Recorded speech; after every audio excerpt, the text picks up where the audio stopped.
Okay, what's up, guys? Okay, so this is Armand here with our guest today, Eric Capo, and he's got a story to tell. So I met Eric. I guess I've known you for a while. It's for at least 10 years.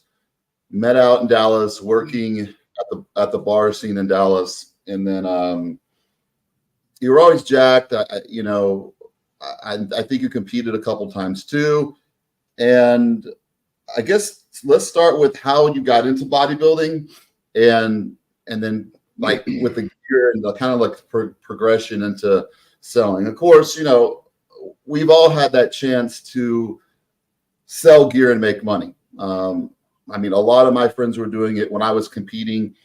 I always kind of looked at it like, man, like they're making a lot of money, but it's just not worth it for me because I saw a lot of them got caught. A lot of them had to serve time. I'm just like, I'd rather be broke than have to go serve prison time. I've been in legal trouble before. I know how it is, and it's no joke. Yeah, it's no fun. No. And so I stayed away from it. Of course, I would get a friend stuff here and there, but I stayed away from it.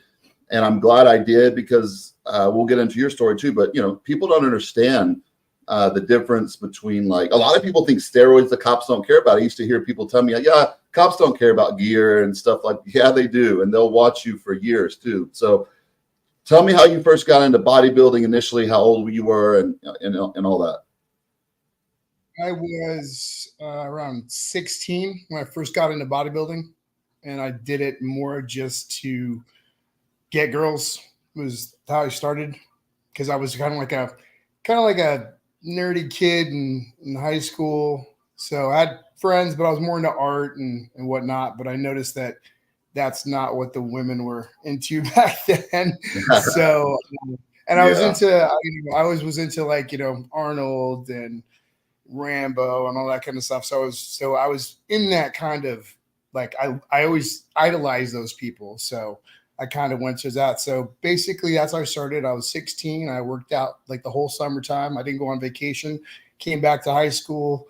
I think it was junior or sophomore year or something like that. And everybody thought I was on juice. And I started with like the Cybergenics kit back in the day. Well, back then we didn't know. A lot of times we didn't know what we were taking. I mean, we weren't taking steroids and a lot of the products. I know when we went to high school, it's a little different than now. When we went, it was cool to be muscled up, and that's how you got the girls, and that's what the popular guys. Today is very different. I mean, even the whole generation, all the kids are skinny. They wear skinny jeans. It's what's cool if you're like muscled up and all and an athlete and all that. That's not really cool anymore.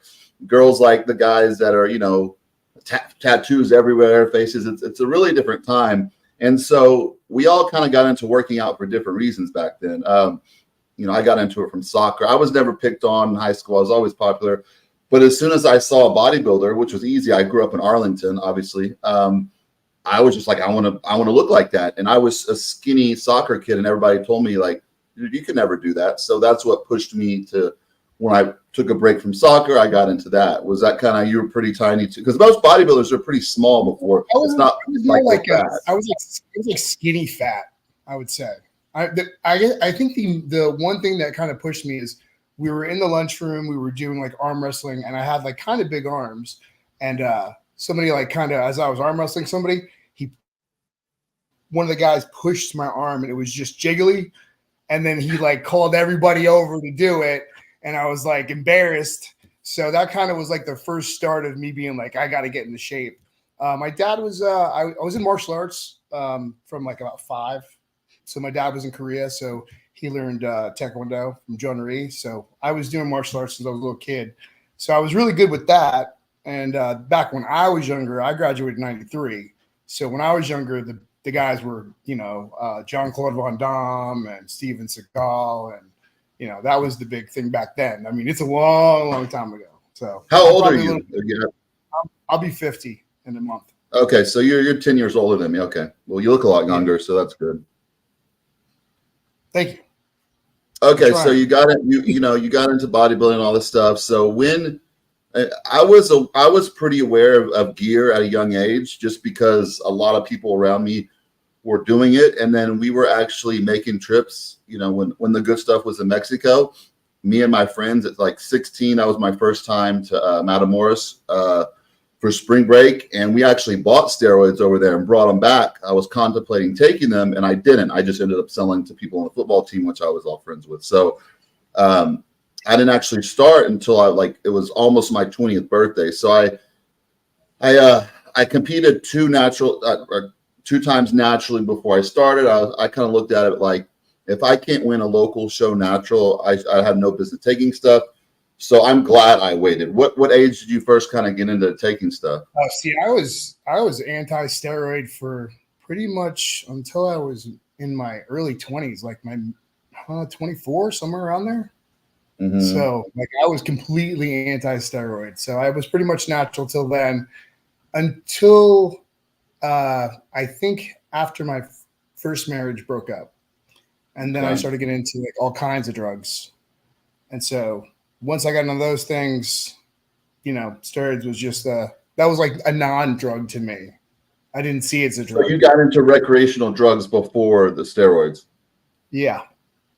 And so I was always business minded. And when I got divorced, see, I was pushed into selling steroids because I didn't have money. Broke. And so that's why I did it. That's why I started selling drugs. Yeah. So initially I started selling like ecstasy and those kind of drugs. And that's at what age? Where I got busted. I was 22, 23, somewhere around there. Okay, so what age did you really start selling stuff, and what exactly were you selling? I know you said X, but what age did you kind of like at the you're end not of just 22, helping people out? Yeah, at 22, started the first thing I was selling was, which didn't end well. It was I don't smoke weed, and so I didn't know how to sell it, but I did do ecstasy. That was back when the rave time was going on, when it was really big, around the mid 90s. So I started selling like 10 packs, and then I instantly went to 100 packs. And then within like 6 months, I was selling 1,000 packs. And then one of the guys that was the main guy that I used to get from, he actually got busted. So I kind of just filled his spot and took his command. Okay. So like he left, the guys that was dealing with him, and then I started going on. I'm from New York, so like upstate New York and Connecticut. So I was making trips to like Manhattan. So the guy that I was getting from was like third off the plane, and he was dealing for about 21 months. Okay. So what was the first time you got in trouble? What age was that, and what were you doing? It was only about 2 years in to selling ecstasy that I got hit by the feds. So it was actually it was an organized crime division, which was a state division. They were like a crime division in that state. And then there was the ATF. And these two police bodies basically came together, and I was in the middle of these two things that was going on. One of the guys I knew from upstate was selling guns, which I didn't know. And I was getting ketamine. Or not ketamine, I was getting oh man, I can't remember the name of it. The stuff that they would ketamine. I would get the ketamine, and I would get like the boxes of ketamine, and we would sell it as a party drug. And so I remember getting a case of that for this guy, and he was just a mentor to me. He was older. He used to have like a cell phone store with like a pager place back in the day. And so, but he was selling guns, and so the ATF was watching him, and the organized crime division was watching me, and I was in the middle of this whole entire giant case, and so they busted all 21 of us at once. So I thought it was state troopers, and it was ATF agents just flooding through my apartment, but I didn't have anything really there, so it wasn't a big deal.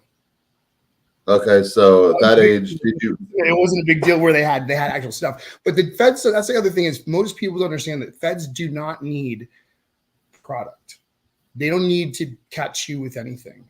They hit me with conspiracy to distribute. Right. And so that's all they needed. And there's no way to beat that charge. And that's what most people. That's a lot of people, that do it. They don't understand. They're like, okay, well, if I get caught, I'm not going to have this on me, and like you're conspiring. So that's what they usually hit everybody with. Exactly. And you have to settle.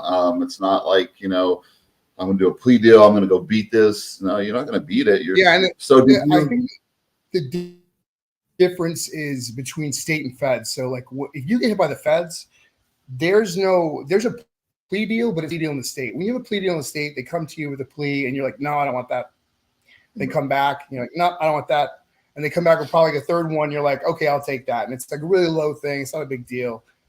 But with the feds, that's not how it works. Basically how it works is they say, we're going to hit you with 100 charges or whatever charges they're going to either not make up, but go by the law. They're going to hit you with max charges, which will give you like 20 years, right? And then they're going to say, or you can take this plea deal, which you'll do 2 to 5. Right. And that's it. So take the plea or go to trial, which they have a 98% conviction rate, and you're going to go to jail for 20 years. So nobody goes to trial unless you're retarded. You know what I mean? Yeah. So everybody takes the plea. So that was my first plea deal with the feds, and I did about a year and a half. Okay, so you served around age 23 or 24. You served about a year and a half. Actually, not in 24. I served. It was about a year while I was on like pretrial, and then I did about a year and something, and then I got out. And I got out I literally got out the day after 9/11. Oh wow. Okay, I remember that time. Okay, so so what was the second time? Like, so you got out, you're like, okay, what was your mindset? Like, I'm going to keep doing this. This is my way of life, or I just got to be smarter, or what was it? No, actually, after that, I just kind of went in the straight and narrow, became a trainer at New York Sports Club, was a bouncer at a strip club.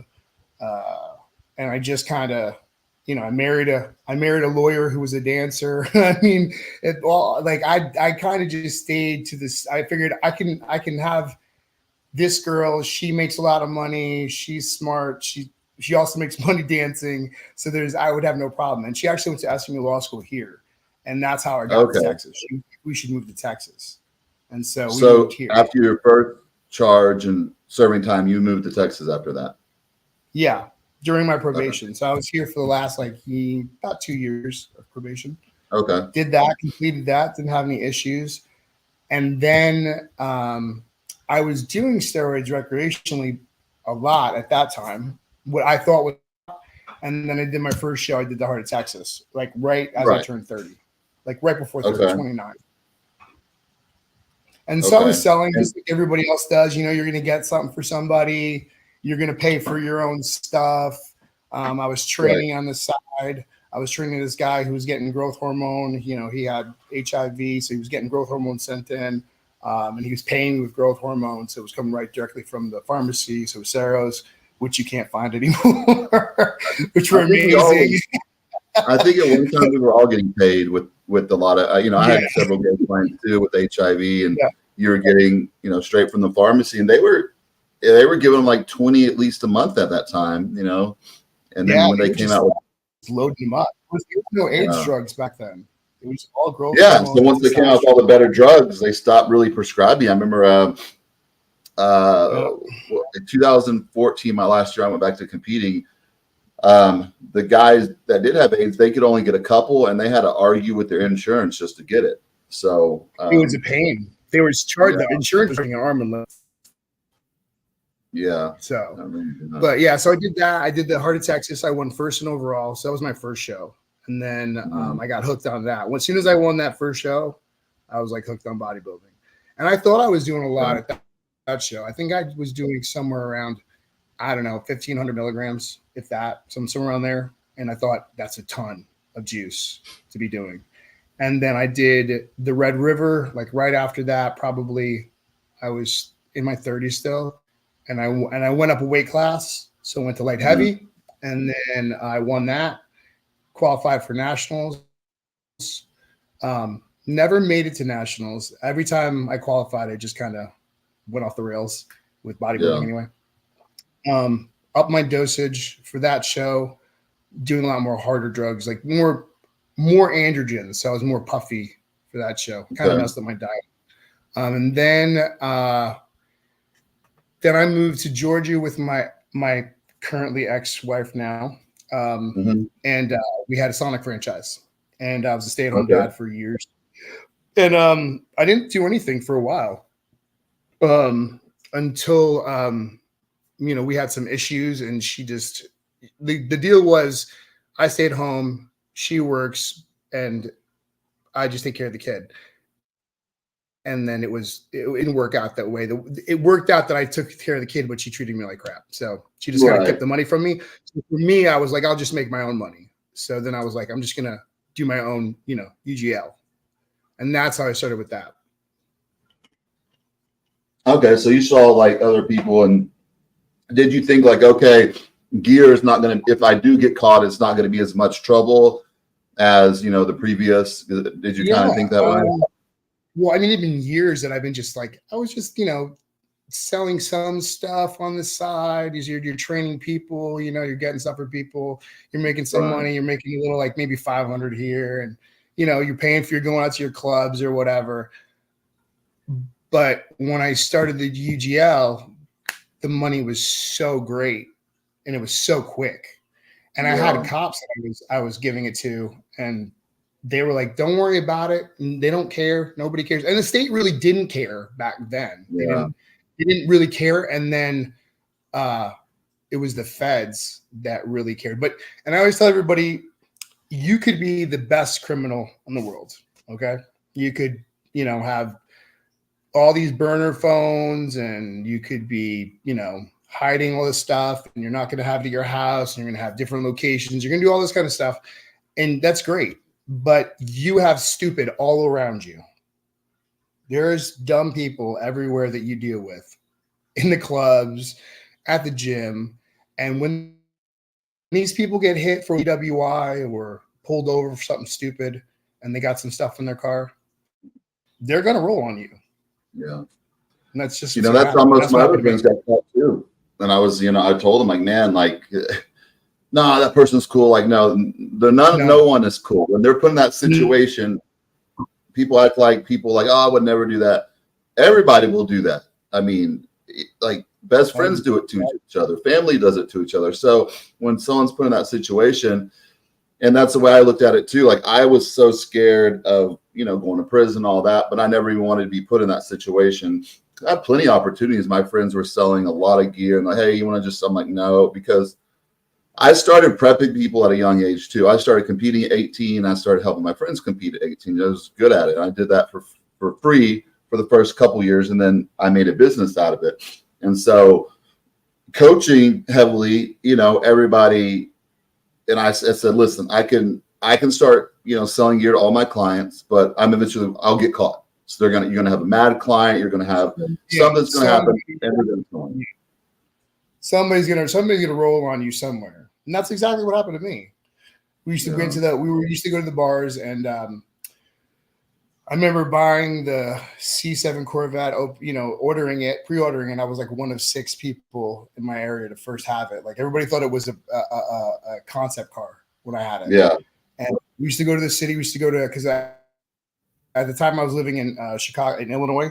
So we used to go to Chicago to the clubs, and so. We had roped off areas, bottle service, spending $10,000 a night, going crazy. But the kids, the guy that we were getting stuff to recreationally with, party with, that kid ended up getting busted. And that's how that second charge I got. So he got busted, and he ratted on 3 people, and I was one of those 3. And that was a state charge. Did they say did they have to set you in a sting operation, or how did that get you? They came to the house, and so I had been my kid was really little. She was like 5, and I had her in jiu-jitsu. So I had driven her out to the jiu-jitsu place, and we're coming back, and we lived in like a duplex type thing. Actually, more than a duplex. I had like 4 different places, 4 different homes in it, and there was an old lady that lived in the apartment basically above and adjacent to us.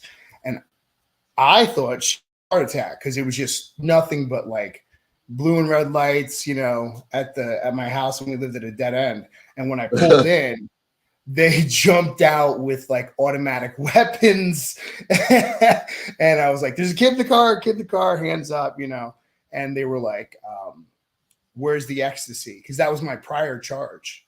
So they thought you had a bunch of ecstasy. So they thought the raw powders that I had for testosterone was ecstasy powders. So when they busted me, they wrote it up. I was like, you're in the wrong house. You're in the wrong location. If that's what you think you're here for, you got bad information. And he wasn't happy about that. But they did write it up as it was ecstasy. So when I went up to the judge right away, they were like, kilo, 3 kilos of ecstasy powder. And I was like, no. But I got worked out, obviously. And that was a state charge. And the state charge, the judge was like, look, this is not dealing with cartels. This is not a big deal so much. So he just gave me probation. So I thought, okay, sucks. I'm not going to do anything. But I had a friend who was an aspiring pro bodybuilder. He's a pro bodybuilder now. And he kept coming to me while I was on and saying, dude, we got to do something. I got a gym. You don't have to just make it. I'll get rid of it. It's my business, whatever. And I was like, no. But again, I needed money. So I jumped back in and I was like, well, and I justified it in my brain. Well, I'm just making it. This is not my business. This is his business. I'm just making it. And about a year later, Homeland Security knocked on my door. And they were like, Homeland Security. And I was like, oh, what are you doing here? And that's who's really getting these people now, because everybody in the UGL scene is ordering this stuff from China, these raws from China. So they're pouring in through these different ports. And that's where Homeland Security is.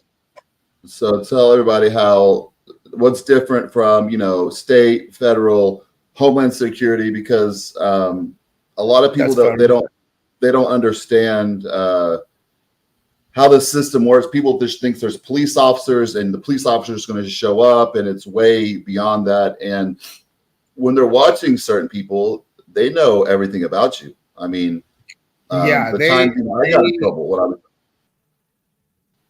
They knew everything. They were following me around. They were going through my trash. They literally went through my trash and found a box from China. Now, it didn't have my name on it. There was nothing in it. So when they came to us, there was nothing else, because, like, again, it wasn't my stuff. So that guy had all of his stuff an hour away from me. All the stuff that he had was in his house. They raided his house, and he just said, it's not mine, it's his. And because he didn't have any, he had a brand new house, he had a gym, he was I think he had just turned pro. But there wasn't enough to really do anything with him. So I had multiple felonies already. So it was easy for them. I was the low hanging fruit. So when they came to the house, they were like, hey, there's nothing here. He's talking to like the agent. He's like, there's nothing here. He's like, what do you want us to do? And I was like, the guy was like, just tell him not to leave. And I was like, well, I'm on probation. I can't leave. I can't leave the state. Right. So I was in Illinois. My wife then came down here because we were actually moving down to Texas to take care of her mother who had cancer, who passed away. So they wouldn't let me leave the state. So I had to stay here for stay in Illinois for another 6 months while she was this probation or was it? Are you talking about Homeland Security? This was probation. Homeland Security came, and since they didn't have anything, my probation officer was like, you didn't get arrested, so I can't do anything. She's like, they said they're kind of, you have some stuff coming down the line. And I was like, okay, a year went by and nothing happened. And my lawyer was like, well, it's been a year. So what does Homeland Security know about you? What did you said they knew everything, or what were they? What were you believing them to like? They were literally like staked out like down the street from my house, like not every day. Yeah. But they would follow me around. I think they might have pulled over a few of my friends and talked to them. I had a friend that used to always here's another thing. Your friends like to post everywhere they are. They're in the gym. They're here. They're there. They're giving their location. Or if you do that, you are giving them your location at all times. I'm at home. I'm at the gym. It's not hard for them to track you. I wasn't big on that, but I had friends that were, and I think a couple of them might have gotten pulled. What year was this? This was, it happened when I was 42, 43, something like that. And I'm turning 50, so Okay. 7 years ago. Yeah. Because I was on, so then I moved here. So a year went by, nothing. I ended my probation for the state, totally fine, did everything they wanted me to do.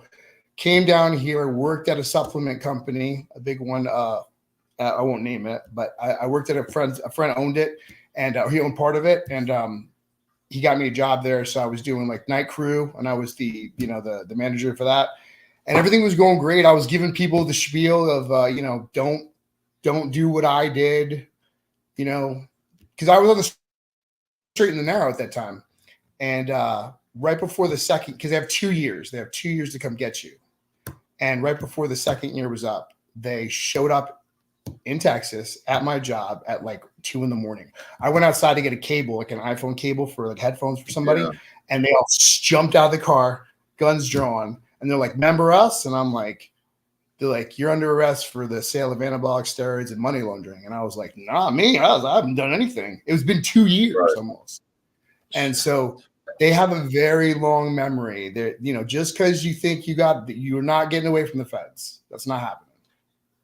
How long were you at that time? How long were you actively doing it? And what was the money? You said you're making good money. What's good money that you're bringing in? Because I know that's when I had my UGL, when I got busted by the state, I was probably bringing in at the end profit about $30,000 a month. Yeah. So yeah, and we were just taking trips, and I had multiple cars, and buying the wife and me like $1,000 every weekend. We go out and spend thousands of dollars on clothes and shoes and perfume and cologne and jewelry and all kinds of stupid. Basically just wasted it. Yeah, I mean, like my certain friends, they get used to that lifestyle, and it's hard to go back from living like that just to kind of being conservative and everything. And I had a lot of my friends that did it. I would go hang out with them here and there, and they would always take care of everything. I'm like, man, like they knew a lot. Most of them knew they were going to get caught. They're like, I know I'm going to get caught. Like, I'm just going to do it while I do it, and then when it happens, just face the music. Hopefully, I have enough money stashed away to when I get out, I'm going to be okay. And the people like some of my best friends that were doing it, that's how their mentality was. They knew they were going to get caught, and I was like, man, isn't it just miserable living like that? Because I've been in legal troubles before, nothing to do with selling or anything like that. And if you've never been in legal trouble, I mean, it's the most stressful thing ever. I mean, that's your freedom. And once you're in the system too, and anything moving forward, if you're trying to live your life right, get a nice place, get this, like you're denied a lot of things and you're treated differently. And if something goes down again, they look at your past and they judge you on that. And it's going to follow you around the rest of your life. And that was just a really scary thing to me. It does follow you around the rest of your life. That's for sure. I have issues getting jobs. It's not fun.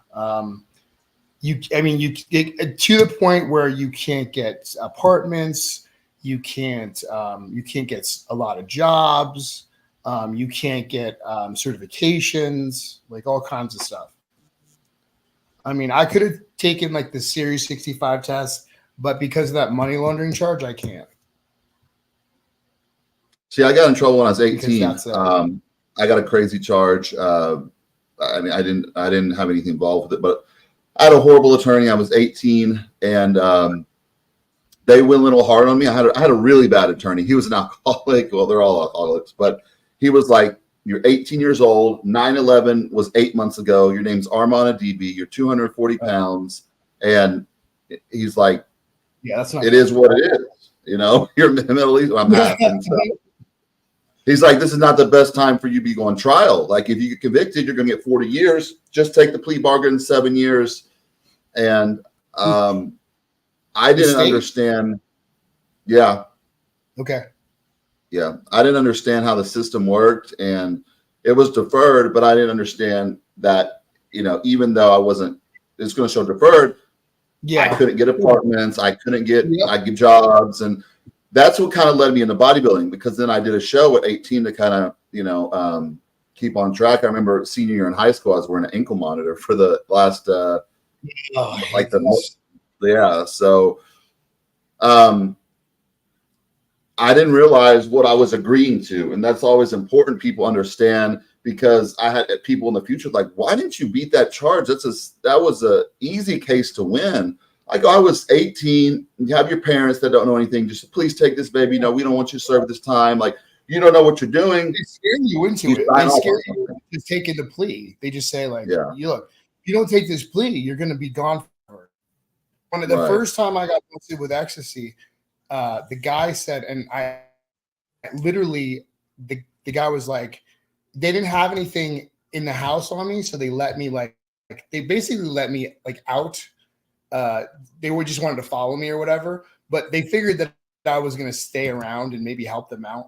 And so when they let me out, I just bounced to Florida. I just jetted. I had a friend who had a house in Florida, and I had some money stashed, and I bounced out. The guy, the officer or the agent was like, "Oh, you're getting hit with a kingpin status." He's like, "That's 50 years." So when he said that, and they said they were gonna be in touch, I was out, dude. I was out. I was like, I am not coming back. That's when you moved to Texas? That's when you moved to Texas? No, that was when that was my first charge when I was younger. So that was actually so charge. The second time when they waited 2 years, that was when they were telling you. Yeah, the third time was the second time was a state case, and it was just like a kid that got busted and he rolled, and they came to the house, and the state really didn't.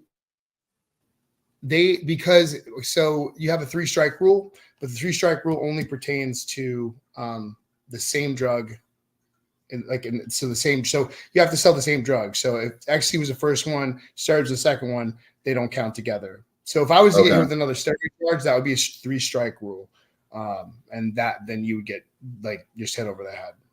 Yeah. That's another thing people don't understand. You could really go away for a long time if you get these 2 charges back to back, and then you do something later. You just do something stupid later, and you get hit with another felony for the same thing. You're going away, and away for so if it's feds, you're going away for a very, very, very, very long time. They do not play with. I thought my lawyer told me last one. He said, "Oh, you're only going to get 2 years." And 24 months. And I said, "Oh, that's a long time." He's like, "Yeah, it's not that long. You get out a little bit before that." And I was like, "Yeah, it's true." When I went up to the judge, she was like 5 years. Yeah. And I was like, 5 years? What? And when I got convicted? Yeah. This last time they gave me 5 years for steroids. So when it comes to gear, you talk to normal attorneys, and the problem is so I'm close friends with Rick Collins. I'm sure you know who Rick Collins is. Yeah. The #1 steroid attorney in the world. So, we've been friends for years, and we talk about stuff, and he would tell me stories, and literally, most everybody, as soon as they get busted, they're ready to roll and work and turn people in and get off their time. And then there's been a lot of people in the industry that it has happened to that, I just know of. And,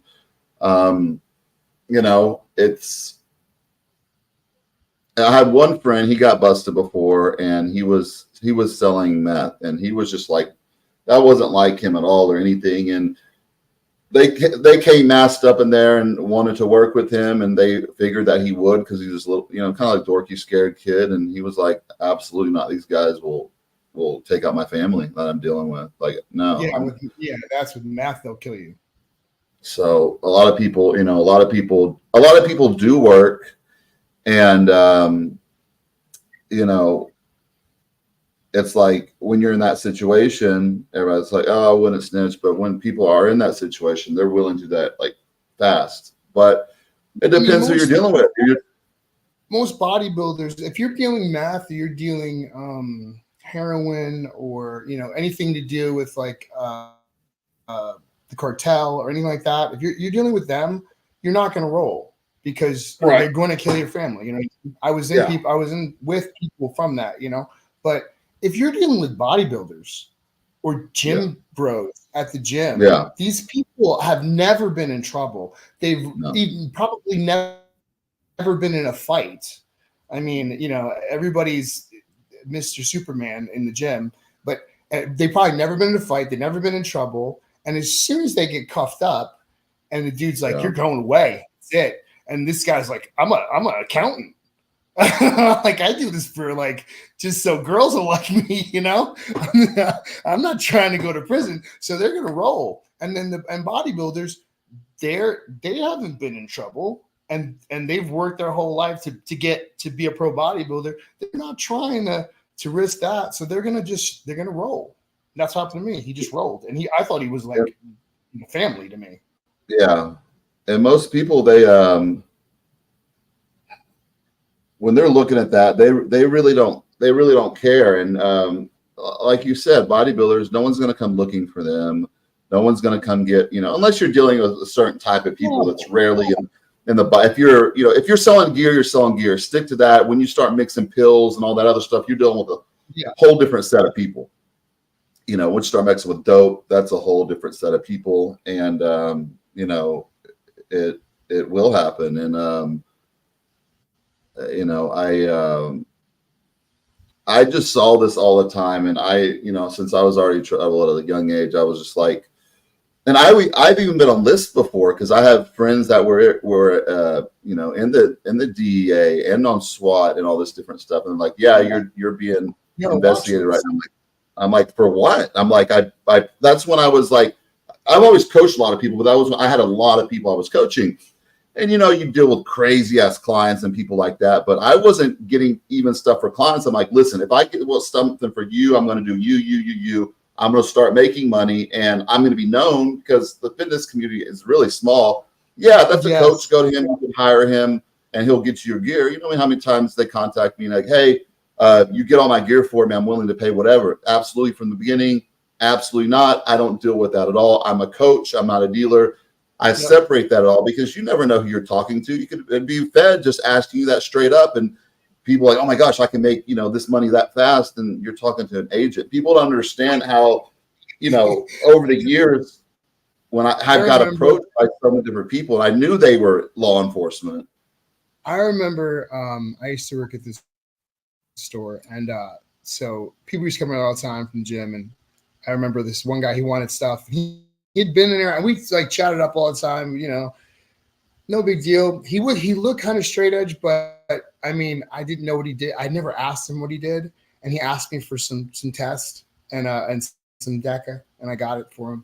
And right before I handed it to him, I looked at him and went, oh crap, I don't know what this guy. I haven't looked in his wallet and seen anything. I just be an odd question, but what do you do? Like, he looked like maybe a firefighter, and he's like, you don't want to know what I do. And he's like, I'm a drug detective. And he was like, but don't worry about it. It's cool. And he actually was cool about it. You know, we were good friends, and he didn't, and it wasn't a thing. But that was back in the day. That's not now. But you don't know who you're talking to. You have no clue who you're talking to. I used to have friends that were cops that you know, I never dealt, but there was a point in time where I would help, you know, friends out here and there. I used to meet them in their cop car, go up to them, give them their stuff in their cop car. They drive. I mean, it wasn't a big deal, but there's different times when, you know, certain laws were passed that people don't hear about, they don't know about, or they set up, you know, you go through those waves where you go through a wave where they're real big on catching gear dealers, like especially after baseball, like Jose can say, all that mess that he got really serious with. Yeah. And then they had like an Operation Gear Grinder in Mexico.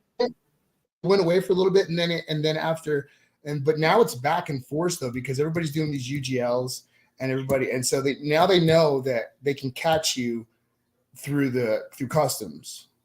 You know what I mean? That's how they're looking for you. They're looking for these kilos to come in. And I remember when I first started doing the UGL, because I did it for years and had no issues. They'd send you a letter in the mail and say, hey, we got your package here. if you want it, come get it. Right. And you just never go get it. Right. And it was not, and I the first time I got a letter, I called my other friend who had a UGL and I said, what the hell is it? What am I doing with this? And he said, don't worry about it. They just throw it away. It's not a big deal. Yeah. But I guess somewhere in time, somebody said, hey, these are easy busts. These people do not have, they're not going to pull their guns out. They're not meth dealers. They're not, crack dealers. They're not heroin dealers. They're not going to put up a fight where, all these people are like just very, they're normal people in the bodybuilding community. They have a job, they have families, they're pretty much respectable for the most part. The only thing they do is maybe do recreational drugs because they don't want to drink, because they don't want to mess up their body and their diet, So it's an easy bust for them. They don't have to worry about somebody trying to shoot them or, or freak out on them. They'll just lay down. Yeah, when it comes to it, I mean, bodybuilders aren't like these scary people that people perceive them to be. Like, oh my gosh, they're going to come beat me up, this and that. Most of them has never been in a fight, or they're usually non-violent people. If they are violent, it's usually domestic stuff. And most of them, even Ronnie Coleman tell people, I've never been in a fight in my life. They don't want trouble. They may act tough and all that, but there's some of the the non-scariest people ever, and people test bodybuilders a lot, and they're like, oh, so you can think you can fight? Like, whoever said I was a fighter, I'm a bodybuilder. Like, people get that twisted a lot. Yeah. And I think it's just a lot of people that started lifting weights and taking gear, the whole like Jersey Shore type stuff, that just gave bodybuilders or wannabe bodybuilders a bad name, and people perceive them as this, raging druggie, shooting up steroids, going out beating up people at bars, and those weren't the real bodybuilders. It wasn't like Ronnie Coleman, Branch Warren, Jay Cutler. It was maybe like some local guys trying to compete, or they're not real competitors dedicating their life to bodybuilding. These are guys that are just I think trouble anyway. When they happen to be taking stuff. I think that Jersey Shore really did put steroids in the spotlight. You know what I mean? I think it really did draw attention to what people were doing in the gym, because before that, it wasn't really talked about. But now it's all over MTV. It's everywhere, and now everybody's seeing all these kids doing juice, and the kids nowadays are doing way more. I mean, I think the max dosage I did for my last show, which was I won the Continental USA and qualified for nationals, and I was doing maybe like 3 grams gear a week, which is a ton, for me. But I saw some of these dosages that these kids are doing on TikTok and Instagram and all that stuff, and there's a reason why they're dropping like flies. You can't do that. You can't take 10 grams of gear or anywhere near that per week. That's a lot of them I talk to, they think everybody from the 90s or early 2000s are lying. They think they don't know telling the truth. I'm like, no, I mean, I've literally talked to Kevin Maroney and all these guys. Kevin when he was making a comeback, asking to get him growth hormone, how much you need, this. He was like, I only need 3 or 4. I use a day. And I'm like, yeah. And these guys today, they're doing between 15 and 30 IUs, these top pros. And that's trickling down to these younger kids, like all these internet personalities. These guys are pushing crazy gear. And I'm like, our minds couldn't even go. Like, what I thought I was taking was a lot too. That's why I came out with a little like short book of like all my cycles I ever did. I'm like, this is what I actually did for all my shows. And I need to get one of those books. I want to see what the cycles you did, because it's nothing like I see these cycles. We're all doing. We were all doing pretty much the same stuff. That was, I mean, you heard the crazy stuff out there, like. If you were on the boards, I know, Nasser or Sambati, a few of the guys were pretty open about how much crazy stuff they took, but most of the older gym guys I was friends with, they weren't pushing crazy stuff. And, there wasn't this like, there wasn't this whole, when you tell people, I would take breaks for a few, they're like, no, you didn't. What's the point of taking, people don't take breaks anymore. They don't come off gear. Yeah, that's insane. Like when I heard that year round push massive amounts of gear, I was like, when I got out, I was like, what are you talking about? Like we get on for when I used to train for a competition, it was 16 weeks on. You know what I mean? It was 16 weeks on, and that was the max. And then I took about 2 months off. And then I would do like a mild cycle. You know what I mean? It wasn't anything crazy. That was like, I did that once a year, maybe twice. If I was Even the best in the world, Ronnie Coleman, Phil Heath, Jay Cole. I mean, I grew up with Ronnie Coleman, and he wouldn't even work out for 3 months after the Olympic. He wouldn't go train at all.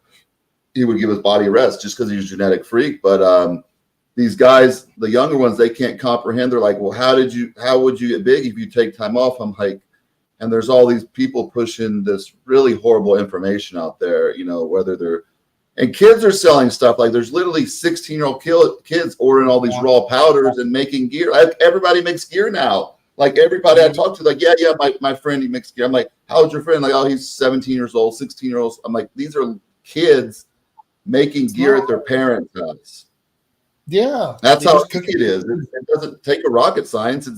It's simple. Yeah. The labeling is beautiful now. Print up a pretty label, and people's like, okay, I'll inject this in my body. I have no clue where it's coming from, but I'll inject it in my body. I remember trying to print labels back in the day because it was hard to do that. But now they got these laser printers, and everything is awesome and it looks great, you know. But I remember it was a pain in the ass to do that back in the day.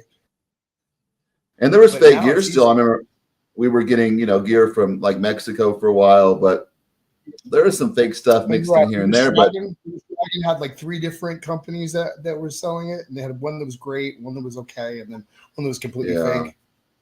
Even before then, I was like back to the Brovel Quality Vet days when it was coming from Mexico, and it was actually being made by legit pharmacy. And then after they had Operation Gear Grinder, where, you know, they knew pretty much like, hey, this is not being made for animals, this is all being made for humans.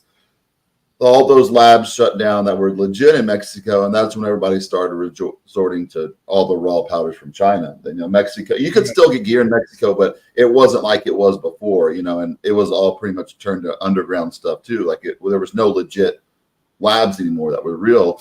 And it's just like, it's so normal now for these kids. As soon as they start training, they start taking gear. You know, it's like they don't even they're like, I get messages, crazy ones all the time. And, you know, kids that are 15, 16 messaging me like, man, like, what do you think about taking this A, B, and C? I'm like, you're 15. They're like, well, is that a good cycle? I'm like, no, you're 15. You shouldn't be taking anything. Like, that makes no sense. Like but a lot of these kids, because I have the young ones, I don't work with too many young kids anymore. There's too much trouble, but they have, you know, they get blood work, and so many of their testosterone levels are messed up because everybody takes SARMs now. And, you know, they don't understand it's messing up their natural production. And there wasn't SARMs around when they think because it's not technically illegal, you know what I mean? Technically, that they can get it offline, not get in trouble for it. They think that it's because it's weaker, that it's not going to suppress the natural testosterone. That's just not true. Anything that you put in that's gonna add is definitely gonna suppress your testosterone. I have a prescription for my TRT, and I'll be on that forever. You know, it's 200 milligrams. So I came off yours at a time. I came off when I retired in 2014. I came off because I had surgery. I got injured. I had 2-3 surgeries in a short period of time. And I came off about a year and a half. I was like, let's see where my test will land now. I'll probably be around 300 or so. And it was 11. And then I took another break in 2018 and 19 because I wasn't training at all. I was on opiates then. And then I checked again, and it was like 9. And so I started taking testosterone again. And what I'll do now, I'll do like a TRT dose for half the year. And then the other half, I'll go higher in test dose, and then I'll add in some like Anavar from the doctor or something like that. But they don't understand, like a lot of younger kids. If you were big before, you know, usually built that physique. It wasn't a drug built physique. You kind of took minimal stuff and got that size. And to maintain a certain size, as long as you're going to the gym, stimulating the muscle, and eating enough protein, you shouldn't be walking around skinny. These bodybuilders that let themselves go, they stop training. You know, as you know, it's easy. Once you get older, it's a lot easier. I'm not going to make it to the gym today. I'm not going to make it. It's a lot easier to skip the gym. And I think, you know, I needed a couple years off. It's just because of my job and whatnot. Now I only go maybe twice a week to the gym. I'm going for like 30 minutes. It's just because I just don't have time. But I'm trying like this. I have a new job now, so hopefully I'll be able to get there at least 5 days a week for at least 45 minutes a day, and then see some gains in. Because I lost a lot of size. I was like, I'm usually around 200 and something pounds, and I think I'm like 180 at this point. But you don't need a ton. Yeah, when I saw you in Texas, you were really big. I don't know how much you weighed, but yeah, it's hard. I make it 3 times a week, and that's enough for me. If I do any more than that, I kind of feel overtrained because I don't eat that much. But my goal is to start going 4 times a week and then increase my food to at least 4. I'm eating about 3 times a day, but you know, a lot of these kids, they think you're lying. I'm like, dude, I have no reason to lie. I don't take full bodybuilding cycles anymore. I'm 40. You're just maintaining. You don't need to take a ton of gear. You don't even really need to go to the gym that much if you're just maintaining. I mean, if you're doing like sets to failure for, you know, 3 to 6 sets to failure for one muscle group, and you're just trying to maintain. You're not trying to grow. You're just trying to maintain. Yeah. That's pretty much all you need. You're not trying to grow. You're trying to grow. Maybe you need to do sets and they don't understand because they don't understand. They're young, so that all those years of training just to maintain, you don't have to do that much stuff. I mean, as long as you stimulate the muscle, eat enough, you're going to be good. But yeah, if you're trying to grow, like you're going to have to, you know, push a little harder, throw some extra stuff in there. But my older clients that I prep for shows now, I don't put them on what I would put a 25-year-old on. I mean, once you get older, as we know, blood pressure, heart, all that comes a bigger factor. And if you keep pushing it, you're gonna get sick. I've had a lot of friends, you know, kidney failure, liver failure, heart attacks. All the guys that I know that were doing juice when I was doing it, and they weren't even competing. They were just wanting to look good in the gym. All those guys have horrible numbers. I mean, they're all having, you know, heart issues and blood pressure issues, and then calling me and saying like, why am I feeling lightheaded? And I'm like, what are you taking? And they're like, you know, 100 milligrams of T-ball. I'm like, what are you, crazy? I'm like, you're like almost 50. Are you nuts? You know? But I mean, luckily for me, strangely enough, I think prison might have saved me from any ill health problems, because I went in for years and I didn't drink, no drugs, no anything. So every time I went in, it was like a clean flush for years on end. It was horrendous. I'm sure it did. A lot of things are blessing in disguise. And, you know, you kind of look back like, man, I probably would not even be here if I was still living the way I was living and going the same pace. Yeah, I was taking tons of juice, and I was taking ecstasy on the weekends, and you're drinking on top of that. And, you know, your body can only take so much. You can only do so much to your body before it starts to break down. See, I was pretty, I didn't really mess around with any recreational stuff. I remember the GHB when everybody was doing that. That was probably pretty much the only thing. And to this day, I've never done coke, never done X in my life. I did get hooked on opiates for a while. No, never even try those. Yeah. I did get hooked on opiates for about 5 years at a really high dose, but it was doctor prescribed at first, and then it kind of went from there. But when I didn't even know bodybuilders partied like that until I went to my first Olympia after party. I was like, I think 22 or 23, and I was around like all the top pros then, and there were literally people shooting up IV drugs on the couch that were top pros, you Yeah. know, in the 90s. I'm like, oh my Because gosh, that's how they get. they can't drink. They can't drink. So what are they gonna do? Right? They're gonna take something that's gonna maybe either give them, if they're in the downers, they're gonna take some like opiates, or they're gonna inject some ketamine or whatever it is. I remember Nubane was popular. Do you remember that? Back in like, I think it Yeah, I was used like to do a lot of Nubain. 2000. I used to have a prescription for it too. They 2015, I ruptured my tricep tendon, not in the gym, and then I got a hernia fixed and a serious sinus surgery. And I'd done Nubain before, and my doctor at the time, they were writing scripts. You could get it from Walgreens. They'd come in the 10 ml bottles, or they'd come in the little 20 or the little amps. And yeah, I would tell my body, they're like, you can't get Nubain anymore. I'm like, I'm getting a script every single month. And I was gonna say that's 2015. Huh? I didn't think you could get it back then at 2015. Yeah. Oh wow. It was that's when I got hooked on the harder stuff, was when, because I would have my Nubain and I would do it. I've got a lot of injuries and stuff like that, like we all do. But when I had surgery, I took that instead of hydrocodone, and then I just kind of stayed on it. And then I remember the withdrawals from that. It wasn't horrible, like anywhere compared to like Oxy or anything like that. And the Nubain has a ceiling effect though. So once you inject a certain amount, it doesn't make you any like higher or not. But it was always great for workouts. But yeah, I was getting prescribed it, and then or were you doing it IV? Like at first sub-Q, and then eventually IV after that. Yeah. Because I had a friend who did it, and he was addicted to it, and he was doing it. He was mainlining that stuff. He ended up actually dying. Overdose. So from like I said, you can only do it for so long.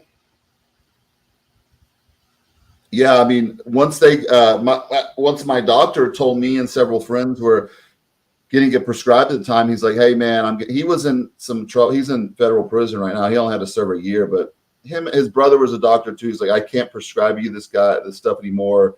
I need you to, go to pain management." I went on pain management. I was trying to tell them about Nubain. They didn't even know what it was, and they just throw me on Dilaudid, and I'm like, this is literally 100 times stronger than Nubain. So I started taking Dilaudid, and next thing you know, like the first time I withdrew, I remember I ran out of pills and I was like withdrawing, and I was like, this is the worst thing I've ever like been through. I remember I was on it for like, I think 3 months before I went to my first withdrawals. And then I was like, okay, I'll come off eventually. And then I had doctors, and still at that time, this was in, I was seeing a pain management doctor, and I went to another one, and they were pretty cool with writing a really high dose, I guess, because my size and my certain injuries, as long as your drug tests were fine, as long as in your system, you didn't have weed in your system, because everybody smoked weed, but I didn't smoke weed. And so they were writing Dilaudid, and then eventually one was writing Dilaudid, oxycodones, and a fentanyl patch. I was taking all this stuff, and I was like, and I had no clue. Like, I've had friends, of course, that were addicted to opiates, but you can't explain to somebody how the withdrawals feel. I mean, it's you want to die. You want to die. I mean, but I remember I did, because I've done just about every drug, like recreational drug, even like sniffed heroin at one time. And I remember when I did that, we did it like just like a bag of heroin. It was years ago when I was in the party scene, and the come off of that was so bad that I didn't do it. I didn't touch it again for almost like 10 years. And then when I did, I was like, I can't believe I touched that again. It was so bad. I mean, I felt horrible. My body ached. I was nauseous. I was like just in the toilet. It was just not good. So I'm not. And you probably only did it for a couple days. You only probably did it for a couple days. Yeah. When you sniff, it was just, a bag of heroin back then. That would last you for a while. Even just look, because they're little tiny bumps or whatever. But it was horrible to the point I was like, this is horrible. Cocaine was was bad, but that was it wasn't. You didn't have a come off. You just felt crappy and you were stuffy. You know what I mean? You had a really bad, like your serotonin was real low. You're depressed or whatever. You want to sleep, but that was horrible. So I was never big into opiates. You know, I was more into like the speedy kind of things. Yeah, I never was, I guess, into them. Like my surgeries led me into them, and then I just had no clue. Like I said, the first time I was already on 3 months straight before I tried, like when I ran out, and that was Dilaudid. I mean, Dilaudid is stronger than heroin. Did you you off? Now, yeah, I've been clean for almost. No, I mean, like when you ran out, did they just like cut you off? They were like, okay, we can't give you it anymore. No, I started taking more of them, so I ran out early, and then that was my first time I withdrew, and then I called a friend that had some pills, and I remember taking because I was taking the 4 milligram Dilaudid. I was doing like 3 or 4 a day, and then I remember he gave me some hydrocodone, and I think I took like 10 hydrocodone at once, and it took my withdrawals away just a little bit. That's how strong, Dilaudid is. And then I was just like, okay, I'll never run out of this, because the pain clinics weren't, this was right before they really got bad and they started dropping people like flies. And there's like, that's when everybody started, all the fentanyl started coming in. But yeah, so I'm a total surgery on my elbows. I had both triceps tendons replaced. This one I had while I was in prison. And so I had no drugs, nothing.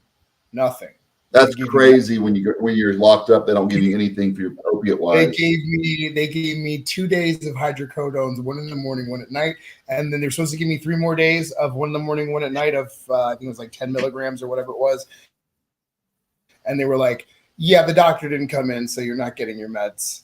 But this one I got I think I got Dilaudid, but some people the oral version of Dilaudid, not the oral version sucked. So what? But you could IV. That's what I was about to say. Yeah, nobody took them orally because they crushed up real easy. And they said take this and you'll be fine. It's way stronger than anything else. And I took it because how they give you that nerve blocker when they do the surgery, and they said just make sure you take the Dilaudid. I took it, nothing. The only thing that worked was hydrocodones. Yeah, Dilaudid's horrible orally, but the Dilaudid pills, they crushed up so easily. So if you were going to snort them or shoot them, it was like just an insane, the biggest rush ever. And so, yeah, we weren't taking them orally at all. They didn't do anything because people they're like, "Oh, this doesn't do anything." And then the oxycodones, you could because they made that gelatin off the oxycontins, but the oxycodones, you could still crush up. And I never took any of these orally. I administered them other ways, and so and all I was it was about the last 3 years, I was taking about 25 to 30 milligram oxy blues a day. And I would go to these detoxes, and I would tell them, they're like, "Oh no, you mean like 30 milligrams a day?" I'm like, "No, 25 to 30 blue." Like, so you're like this. I'm like, "Yeah, that many milligrams." They're like, "We've never had anybody that for that much." I'm like, "Yes, that's how much I'm taking." So I build up such a tolerance, and when you're bigger too, I've always been, at least over 250, 260. Yeah, and so these detoxes, my withdrawals were just, I was looking around at these other people there, and my withdrawals were so much more severe because they would, they'd be there for maybe like, some heroin or whatever. "Oh yeah, I just do a couple little shots a day." And I'm like, "Oh, I'm shooting like oxys like every hour and a half, hour, or more." But I wasn't doing one at a time. I was doing like 4 at a time. That was, I think, the hardest thing in my life to get through was that. And I told the whole story on ARC. I told the whole story on ARC Smells. Here, I'm going to pull up a question. I'm going to pee real quick, but I just clicked the question. You can, I guess, answer this guy's a question. Now you got to bring your deathbed for a Vicodin gene. I never take Vicodin.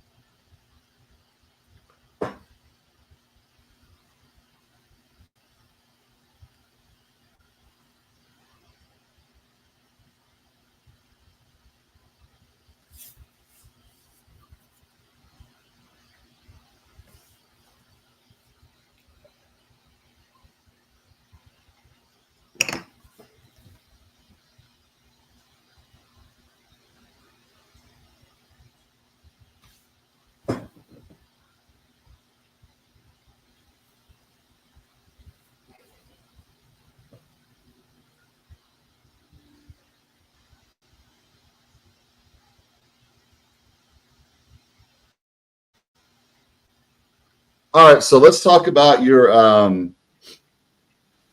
Okay, so how many times did you get busted total? We're 3 so far. Um, 3. yeah, the first one was for ecstasy, the second one was for steroids, and the third one was for steroids. One state steroid charge and one Fed steroid charge and one Fed ecstasy charge. Okay, so your last charge was the ecstasy charge. This one was an ecstasy charge when I was younger in the rave scene. Your last one. What was your last one? Was it was the steroid Fed charge. Okay, and So you got 5 ecstasy, years, and yeah, I got 5 years for that. And I got out on the First Step Act, so I got a year off on house arrest. So I was on house arrest for about a year, but I was out. So, Trump, that was one thing that, people don't understand, that everybody in prison was real pro-Trump because he was the only one who got us out on that First Step Act. Nobody else did anything for us. yeah. What was the difference between your state and Fed time? How did it differ for you? State time, I didn't get any real state time. I just got probation. Oh, okay, you just got probation. Okay. Yeah, they gave me 3 years probation for that. Oh, okay. Okay. Because they don't. I know State with steroids they don't have them. The reason why I got so long on the Fed charge that happened afterwards was for the money laundering. It wasn't for the steroids. Steroids, they maxed me out. I would have got like a year and a half or 2 years or whatever it was, 24 months. But they put 3 money laundering charges on there. And money laundering doesn't mean you have business and you're right. What it means is that's what they don't like. They don't like you not paying the taxes. That's what they care about. Yeah, like, so if you send money over for raws, that's money laundering. Anytime you send money wire transfer over state lines, that's money laundering. So you could get hit with, and they said we'll hit you with 100 money laundering charges, which would have given me like 50 years if I would. There's no way to. And they said, and I said, well, I didn't, I didn't do them personally. Other people did them, but the people that did them went to the grand jury and said, no, I did them for him. So every time they had they sent money overseas, it was then attributed to me. What were y'all using to send money at the time? We were just MoneyGram or any kind of wired money service. You get money overseas. How do they keep track of the like the wire transfers? So if you have it in your name, it's easy for them to look it up. Okay. So they had some in my ex-wife's name. They had a couple. They had some in my name. But I usually didn't do them. And one of the main reasons why the powder got hit was the guy that wanted me to start up again. I told him, look, you're going to have your own boxes. You're going to have somebody send stuff out. I'm not doing any of that. Well, he had somebody, and then they said they didn't want to do it anymore. And he was like, we got to do something. We got to get this stuff in. So I had my wife do it. And I had this girl that used to do it before for me start doing it for, you know, every time she would pick something up or she would go drop money off, she'd get $100. You know what I mean? So she was making a couple $100 a day. But if I didn't do that, one of those powders got seized by customs to my wife's, my coach. And because I got busted for the steroid charge, basically just prior to that, like a year earlier, it sent a red flag up. Yeah. So, I mean, it's, you know, now, charge. yeah, now it's so many people are doing it. So many, like all these kids are like, yeah, we just make it. We just make I like, are they going to go after these kids or do they care? Like there's so many, it's like every one of them does it. Like they have in their group of friends, there's one person that makes gear and they're so young. It's like, man, if they it's not like the one guy that if they're ordering like kilos of stuff, like if you're ordering, I think when I got hit that last time, not for the state charge, I had set up. I couldn't send that much money out. I was about to send about $50,000 out, and I had to break it up over time and do all the orders. Right. That's how much money, because I had gone like step change from like you go, the first thing your goal is to make $10,000. That's the goal, right? And then you make that 10,000, and then and that's not all profit. And then your next goal is 20. It's like 10 every time. But then I was like, okay, I hit 30, but now I'm 30 profit. But okay, now what? But I have all this money, and I'm running out of gear like this. And at this point, I don't even have the time to make it, because I would literally take Adderall and stay up for 15 hours at night. I'd do the dab during the day, and then I'd put them to bed, and then I would eat Adderall, and I would stay up all night, and I would just cook gear, fill bottles, and label and cap.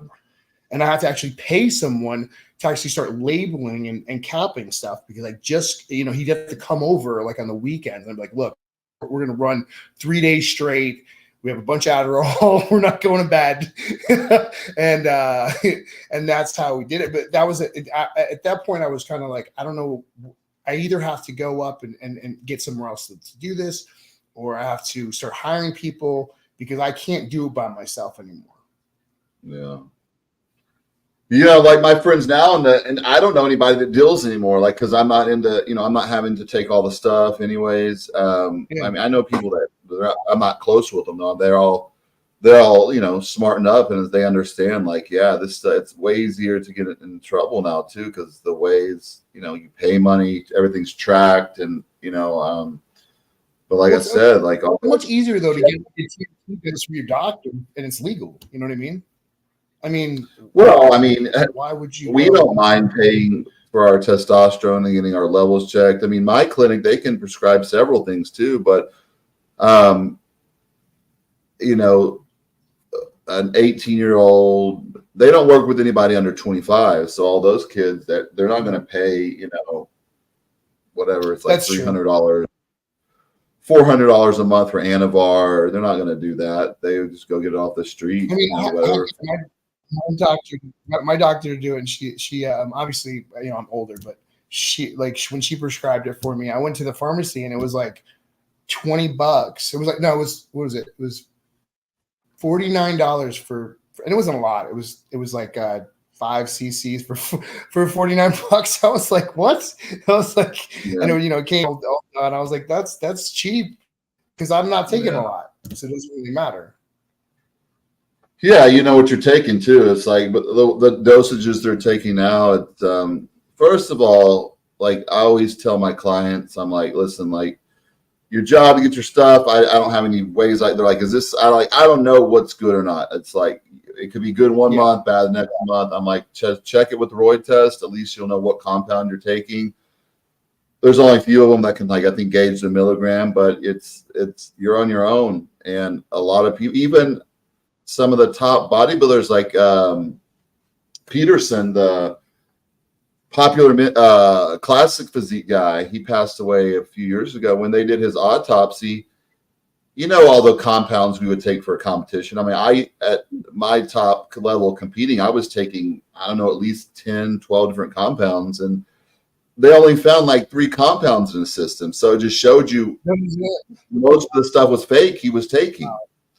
And this is a top competitor. So, you know, it goes to show how crazy his genetics were. He's taking it was like testosterone, winstrol, and Trimbolone in the system. Like you should be able to look great on that, but this is a top professional. Yeah. Like you're not, you know, where you're taking. I mean, that should show you can look really good on just a few compounds. Yeah. You don't need the compounds, you know. I think they showed him like when I did the first time I did Trin was actually off pellets when they used to have the pellets.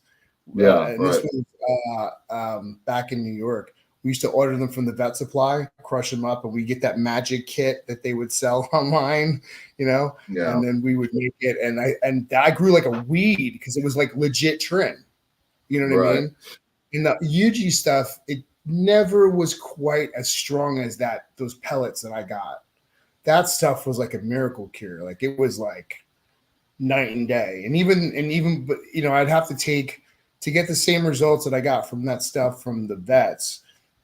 I'd have to take, you know, 6 days worth of Trin of ACE. You know what I mean? To get the same type of results. Right. Yeah, with the lots they're taking too, like I'll have someone, I'm like, dude, there's no way what you're taking right now is real. Like your body has not changed much at all. I mean, so many people are taking, they don't understand. People fake stuff, you know. They're like, well, do you know this brand? I'm like, there's no more brands anymore. You can copy any label of anything. Yeah. It's just you got to know who, you know, you're dealing with and getting it from, and that's the unfortunate thing in competing. You know, I think that's why my kind of sold really well, because I was overdosed it because I was taking it myself. So I was overdosed it slightly. You can't overdose it a lot because, you know, it's the ratio of the BA and the BB. You know what I mean? So you can't just, like, everybody wanted test 400. And I was like, I don't want to test 400 because it's gonna kill you, because that BB is gonna pull the system, it's gonna turn to crystals, and you're gonna be in dire pain. And everybody wanted it, so I made it. And then they were in pain. So I had to use another solution to keep it stable, another solvent that was an oil that smelled. People would complain about the smell, but they could take almost. I was making a test 350, I think, at the time. I seemed to be like the sweet spot where it was painful, but it was workable. Whereas, do you remember the old T400 that they had back in the day? You'd hit it and you couldn't move your arm. If you put it in your arm, you put a half cc in your arm, dead, you know? Yeah. But you don't, so you can't put that. And I would always tell people, look, if you want to see if there's anything in your compound, stick yourself in the freezer. And when it freezes and there's all those crystals in the bottom, you'll be able to see that's the actual compound, or it'll freeze into crystals. And then if you want to unfreeze it, you just basically put a pin in there and put in the your oven and cook it. Just make sure it doesn't spray out of that pin. But at least it would reconstitute. You know what I mean? As a UGL. But if you don't know if there's anything, but there's no other way to really do it like at home. You know what I mean? Unless you're going to send stuff out to somebody. But you still don't know what's in it. You don't know what compound. Yeah. Well, they got Royd tests. So I don't know if you ever used it. Probably not, because they've been around for a while. You can, whether it's oral or injectable, you put it like in a little vial, and it'll tell you exactly what drug it is, color coordinated. So at least, I called Royd test. Royd test. Yeah, those they've been around for a while now, about 15 years, because we were using them back then too. Oh, really? Yeah. It tells exactly what compound it is.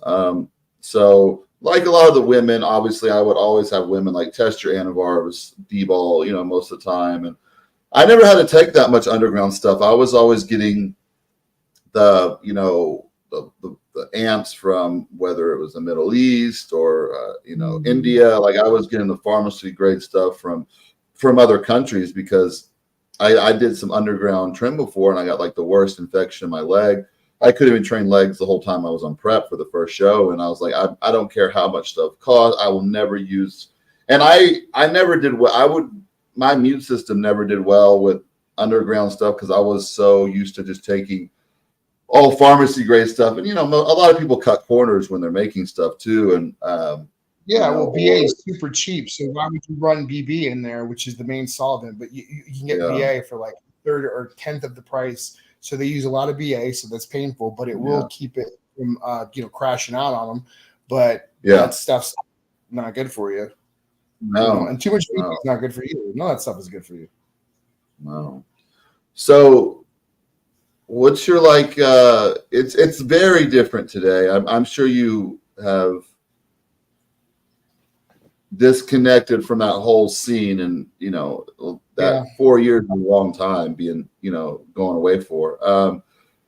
When you got out that time, how was your mentality different? Where you're like, okay, I'm done with this BS. I'm getting a job. For me, the biggest thing was we had just had my new son, so he was almost a year, wasn't walking just yet. He was walking right when I got to jail, when they came to see me the first time, because it was right before COVID. So I only got to see him once toddle around. So, you know, that was kind of like the straw that broke the camel's back, per se, for me. You can't get that time back. You know, I had a little baby. He was one, she was two.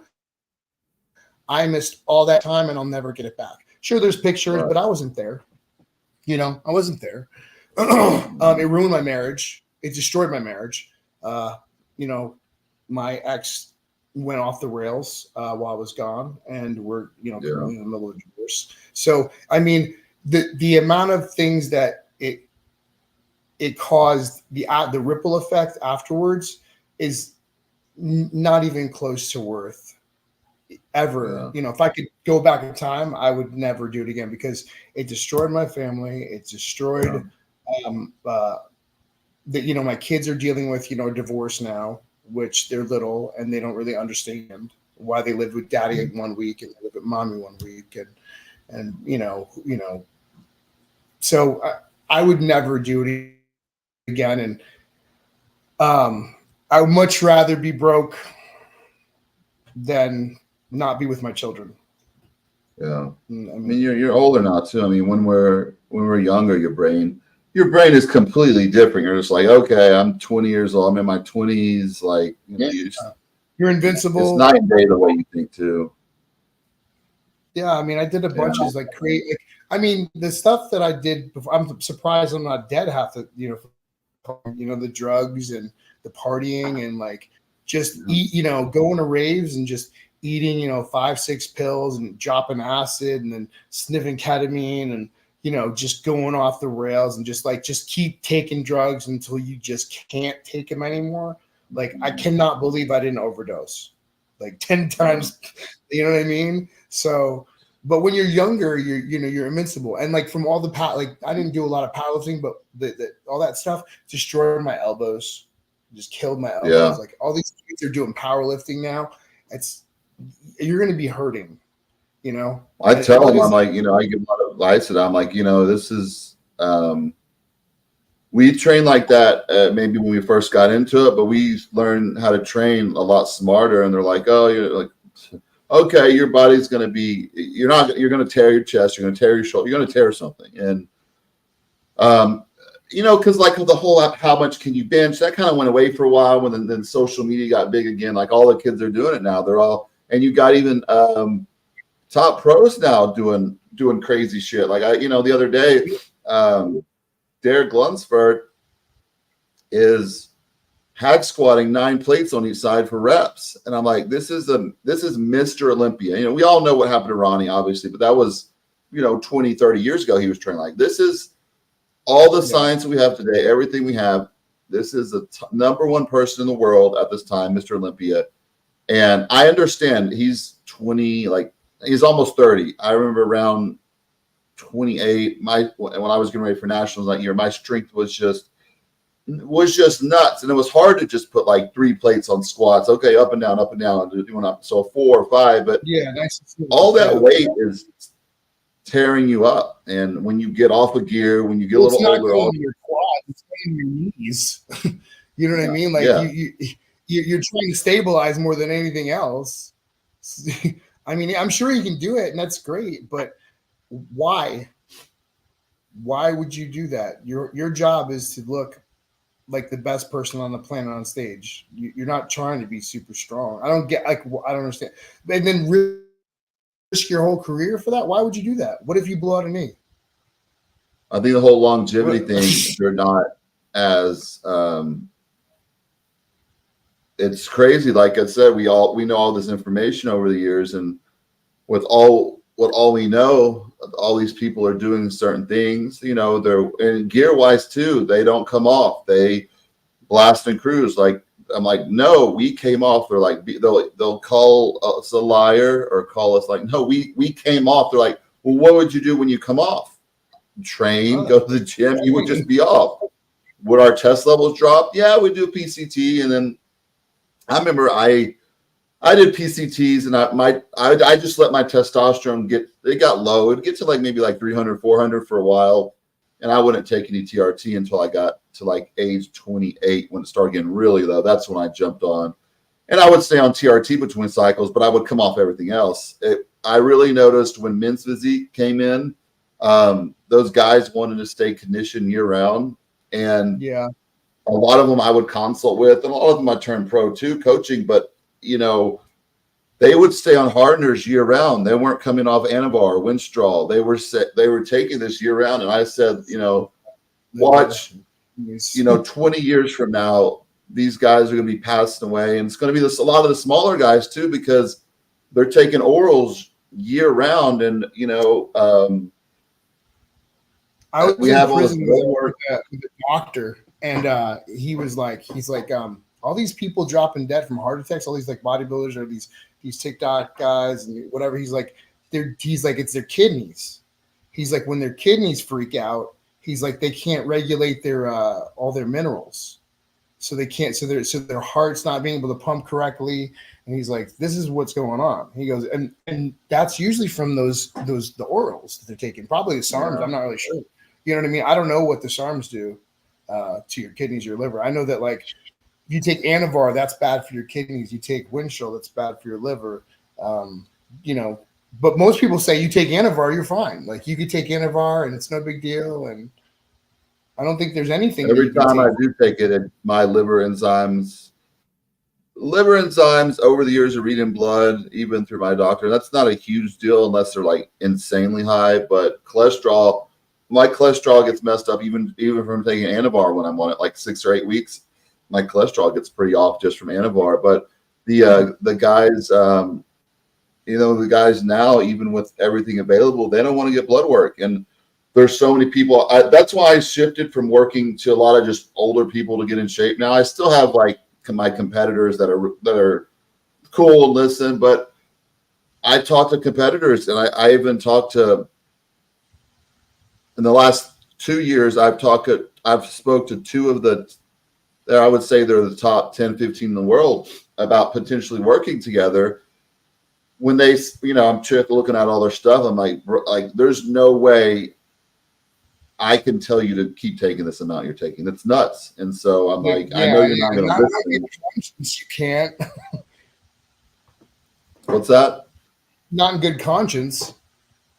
No, not in good conscience. And, you know, I know a lot of these coaches, they've I remember the Washington Post contacted me, was it like a year and a half ago?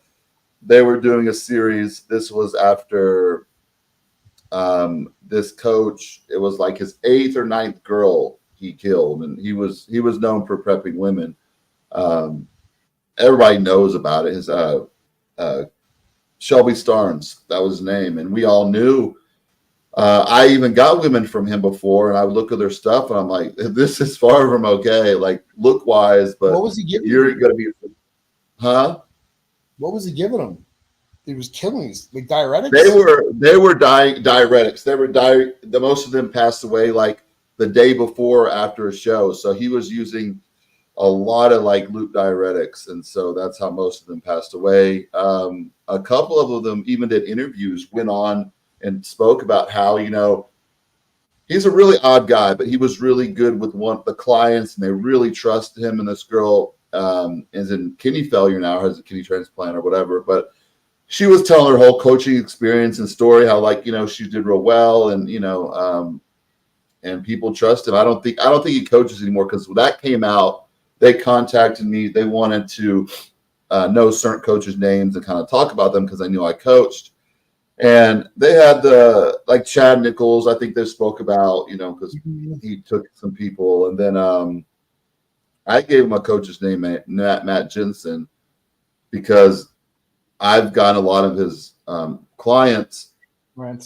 and their programs are absolutely insane. And a lot of these people, they weren't even pro bodybuilders. I got one of his guys. I looked at his cycle. And I'm like, how long have you been on this? And he was like, a year and a half. I'm like, you've been on this a year and a half? I'm like, a year and a half? Come off ASAP. Yeah, come off AS. I mean, it was like high doses of tren, anadrol, testosterone. And I'm like, you've been on this a year and a half? He's like, yeah. So I was like, all right, get blood work ASAP. Go down to a TRT dose. And he texted me one night. He's like, hey, coach, I'm throwing up. I can't stop throwing up. I'm like, okay, what are you, food poisoning? Like, no, go to the ER. And I hear from him. I'm like, and it was like 3 or 4 days later, and he contacted me. He's like, I'm in kidney failure. And so he was like, my creatinine levels are going down, so they think I'm going to be okay. He was in there about a month, and then they let him go. His creatinine levels came down, and then he was doing that. They had him on dialysis while he was in there. And then it was like another few weeks, they started failing again. So he had family in Iraq. He flew there and paid $20,000 for a kidney transplant instead of getting on the list here, having to wait, years and having to do dialysis. Yeah. You could apparently, people are selling their organs in other countries. So he went to Iraq, and he was over there for like 3 months. They kept having an issue with like the doctor, which facility was going to let him do it, because basically he's buying an organ from someone that's just selling it. So, but he had enough money to go do that. But this guy, I mean, Dallas McCarver, he passed away under his coaching. A lot of people have got really sick, and I speak about it openly because that's horrible. And people are like, oh, you're just jealous because he has a Mr. Olympia, and I'm like, trust me, I'm not jealous. I've been coaching 10 years longer than him, and I was never the guy that went and chased the genetic freaks. I enjoyed prepping the person that looked terrible to make them look great. I wasn't one of those guys. Yes, I did turn a lot of people pro, and I had certain pros, but I didn't enjoy working with those guys. Most of those guys, they didn't listen. They had too many coaches already, and so I liked the people that was fresh. They listened to you. They trusted you. Right. So I just didn't deal with a lot of those guys, but he's hurt a lot of people. But they came out with that article, and there were some other names in it too. I won't mention those names because I'm kind of friendly with the people, but they came out. This was about a year and a half, and it was mostly about Shelby Starnes. And it was like, it wasn't good for bodybuilding. Obviously, it was called like Death in Bodybuilding, and then they came out with another. I think like 8 months later, it was about the whole IFBB NPC, like all the women that were coming out years later said, yeah, I had to do these sexual favors to get ahead. Like that was going on the whole time. Yeah. I had to. I didn't know that either. Oh my God. And I had to even, Yeah, I've been totally disconnected from this whole entire thing. It's, I mean, I don't really know what's going on in the space. I catch it once in a while. I catch you on RX Muscle, and I'll watch some podcasts every once in a while, but I don't know too much of what's going on. We were lucky to do it when we did it. It's completely different today. Going to the shows, it's completely different feel. People it's not that fun, hardcore niche thing anymore. It's like something everybody wants to do. People aren't willing to train hard, work hard. It's very different. That's why. I go to Gold's Gym over here, and like I have to go late at night just because I can't take these people with these cameras and setups, and they're out of shape, and I like when we were growing up, there's no way I'm taking my shirt off in the gym, like on the floor. Someone would have slapped us. Yeah, I mean, an older bodybuilder would slap you. You're taking your shirt off. What are you doing? I don't get it. It doesn't make any sense to me. and they're all posing. It's hard to understand.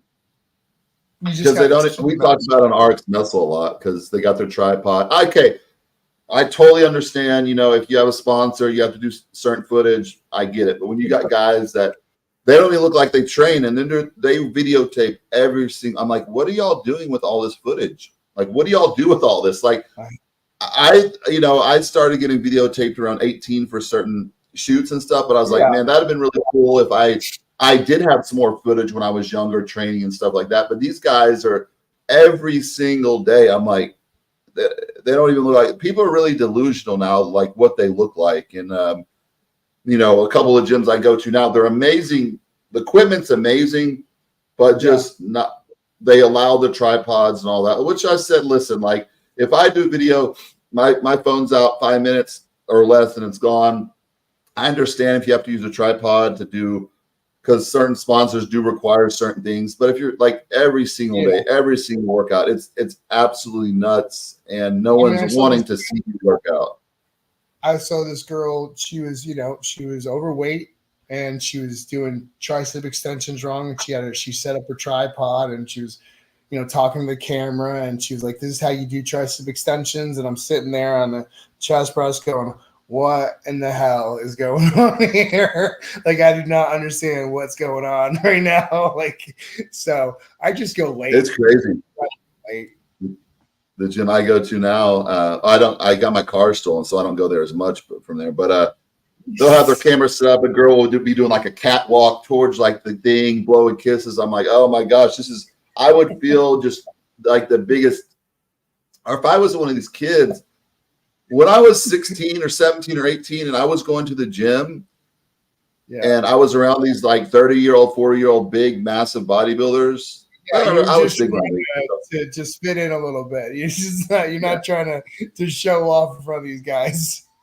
I would be embarrassed to take my shirt off and do that. I'd like someone would come like push you down or bully you or something like that. The gym was very, very, very, very different back in the day. And, we all listened to usually people that were older than us because, of course, they had experience. They knew what they're doing.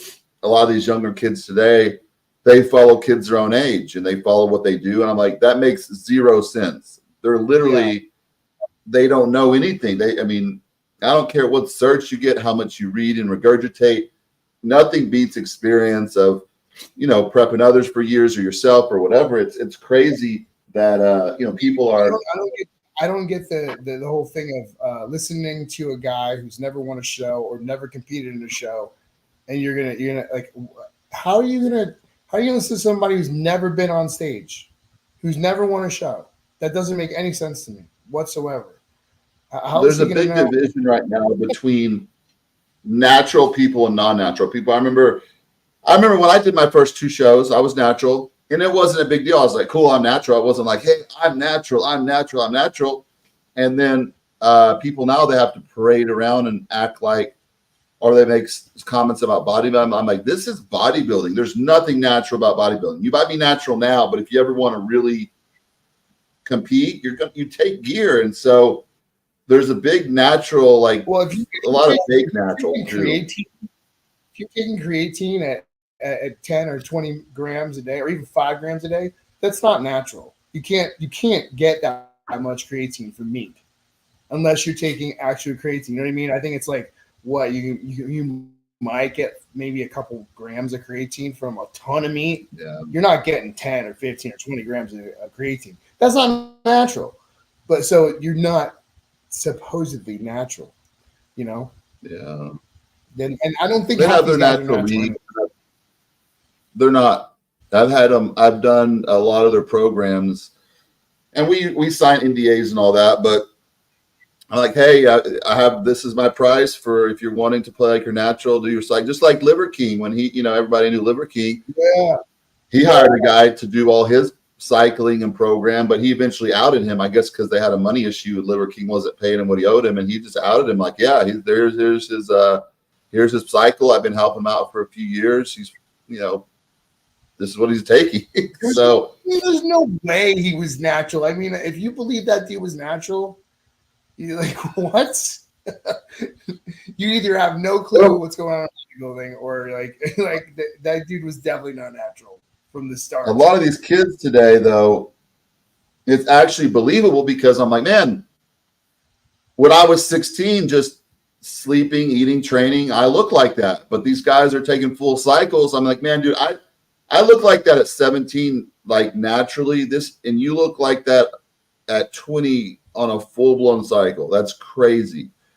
And the biggest thing, because I mean, I do this for a living still, so I'm really involved with all these people. And the biggest thing they have a lack of understanding is genetics. They don't understand this person is genetically better than you. They're put on muscle better than you. It doesn't matter what you do, what you take, whatever you do, you'll never be even close to this size. And so that's what they have a hard time understanding today. They think there's some secret potion that you put together a certain amount. It's crazy and it's out of control. I think if you put on all that weight from juice, just from juice, you're not going to keep it. You know what I mean? If you started from the get and you didn't make a base of like, because like I started and I was like 150, and then I was 170 and 180, and then kept that for years and years, and then went to 200 and kept that for years, and then went to 230, and then was at that for like, you have to like stay at a certain weight for a while before it becomes your normal base weight, and if you don't do that, you just go from 160 to 240 in 6 months, the body's not going to keep that. As soon as you get off, you're going to go right back down to maybe like 180, 180 or 160, because it's just not. The muscle looks different too. But you'll notice. I don't know if you keep up with the guys today, but you notice even the top guys out there like Nick Walker, these other guys, they grew really fast, but they have no lines in their shoulders at all. They have no lines in their arm. You have not one striation in your whole shoulder. But I mean, they're huge. That's just putting on size way too fast. That's some of that's like, huh? Do you think some of that is synthol or? Like, well, they're not even haven't used synthol because they're using so much gear now. They don't even have places for synthol, so they're putting so much gear already. Enhanced oil is not as popular as it was, like 10, 15 years ago, because everybody's using. They don't even have enough places to put their gear at. Like last Olympia, Hadi got penalized, or they talked about Hadi supine shoulders for a while. Last Olympia, when he was doing his front double bicep, he had two on each side, two huge lumps. Like, so I used to shoot my lats back here, but he was shooting like his lats under there. And when he dyed it all the way down, you could look at his picture. He has two huge, like tennis ball looking things. I'm like, they run out of places to shoot gear, so they don't even need to use the sight enhancement. But it's crazy. And like I look back too, and I'm like, I was really, let down, and I dealt with a lot of dirty shit when I was competing. A lot of judges contacted me for different stuff that, I didn't want to be like, okay, I turned pro because I did this, or I paid, a judge off. They cleaned a lot of that up because there was a lot of guys during that whole time, and you couldn't say anything. If you said anything, you just get blackballed. You get blackballed. You can't do anything. So that's when, like when the Washington Post came out about these girls, they're like, why didn't you say no back then? I'm like, I wanted to be a pro so bad. They approached me and I did it. And I felt like if I'd turned them down, I would have never been a pro. And a pro 15, 20 years ago is very different than a pro today. It used to be set, and then even it's completely different. So, people are and so even I judged for about 6 or 7 years because I wanted to see all the behind the scenes stuff, like at certain shows when I know I should have won and I got second or third. And like, it was really obvious. I wanted to, see like all the behind the scenes stuff. So I judged in Texas for about like 6 or 7 years. And there's a couple instances where I dealt with some dirty shit. Like we had all of us having this girl, let's say this girl winning overall. I remember this bikini overall. It was this girl clearly beat the other one. The chairman at the time walks by all of us and it's like, hey, make sure you got number whatever winning. And then I'm looking to a judge next to me. She's been judging a long time, 15, 20 years. Yeah. And she's like, it's called chairman's choice. Just do it. I'm like, so he's just overriding us because they're having a sexual relationship or whatever. She's like, yeah. And that's when I started butting heads with this certain guy. And I was like, no, I'm not going to do that. And so I got because I was like, I've been at shows before. I busted my ass. And like the Mr. LA one year, I remember I was a clear winner. I got second, and I was like, man, that's not cool. And so I stood up against it, and I butted heads with a few people that were high up judging for years because I was like, this is not okay. That's not going to happen. And, but they cleaned a lot of it up now too. It's just because, I remember I would even have girls approaching me after the show, like after they just got judged. They're like, what can I do to place? I'll do whatever, they're basically telling you they'll do anything to get there. And I'm like, yeah, I'm not one of those guys that. Well, it's just like they want to become like if you're an actress or an actor, like in Hollywood, they were doing whatever they had to do to get that role. And the same thing happens in bodybuilding. You know what I mean? These I never, I always I never thought I was ever going to be like Mr. Olympia. Obviously, I was like, I don't have the genetics for that. You know what I mean? You had genetics like that. I have good genetics. Like I'm going to be 50. I have a six pack. I look good. I work out once a week, but I don't, I don't have genetics like you have genetics, So I'm never going to be that big. It's just not going to happen. Yeah, I got to a certain level, and I was upset at the time because I had a shoulder surgery, and then I had to go right back in because he didn't fix everything. So I was out 2 years, like as I was like at not even at my prime yet, like climbing up. And so all the guys I was beating before, like Justin Compton and all these guys that were placing like top 5 Olympia and stuff that I beat in the past, they all passed me up. And I came back in 2014 just for fun. And I'm like, I don't enjoy this anymore. The drugs are just way out of control. The whole look of what they're going for is different. I just posted this comment. I know. I just saw that. He did martial arts with you. What's going on, brother? That's crazy. Yeah. So. But I mean that's the other thing. Like the look just changed. From I was preferential to like the 80s and then early 90s, like mid 90s or whatever. It's different time. How you been, man? That's crazy. That is a small world. Dude, JKD, that was years ago. Holy crap. What's going on? Yeah, dude, I did JKD with them like years ago. Years and years ago. Wow. Yeah. That's awesome. But yeah, the look changed. They went from like this aesthetic, but like I like the more aesthetic look, the waistline being small, the V taper, you know what I mean? Then they got kind of crazy, and even like Dorian was great. He was huge, but he still had some aesthetics. And then it just started like growth cuts, whatever. He was the first one. Yeah. It was a lot of the judges' fault too, because I remember like when I was competing, the judges were like, "You look great. Just come back next year a little bigger." I'm like, man, I'm like, this was like the first. I think this was the first time. None of us were ever happy. I was like really happy with my package, I'm like, man, I don't want to get bigger in this. I'm already, 285 in the off season. I feel terrible. I can't breathe. What am I doing at this point? I'm like, I've made it to a certain level. My goal was to make the Olympia stage. At this time, I was like, it's not even worth it. And then after 2014, I remember,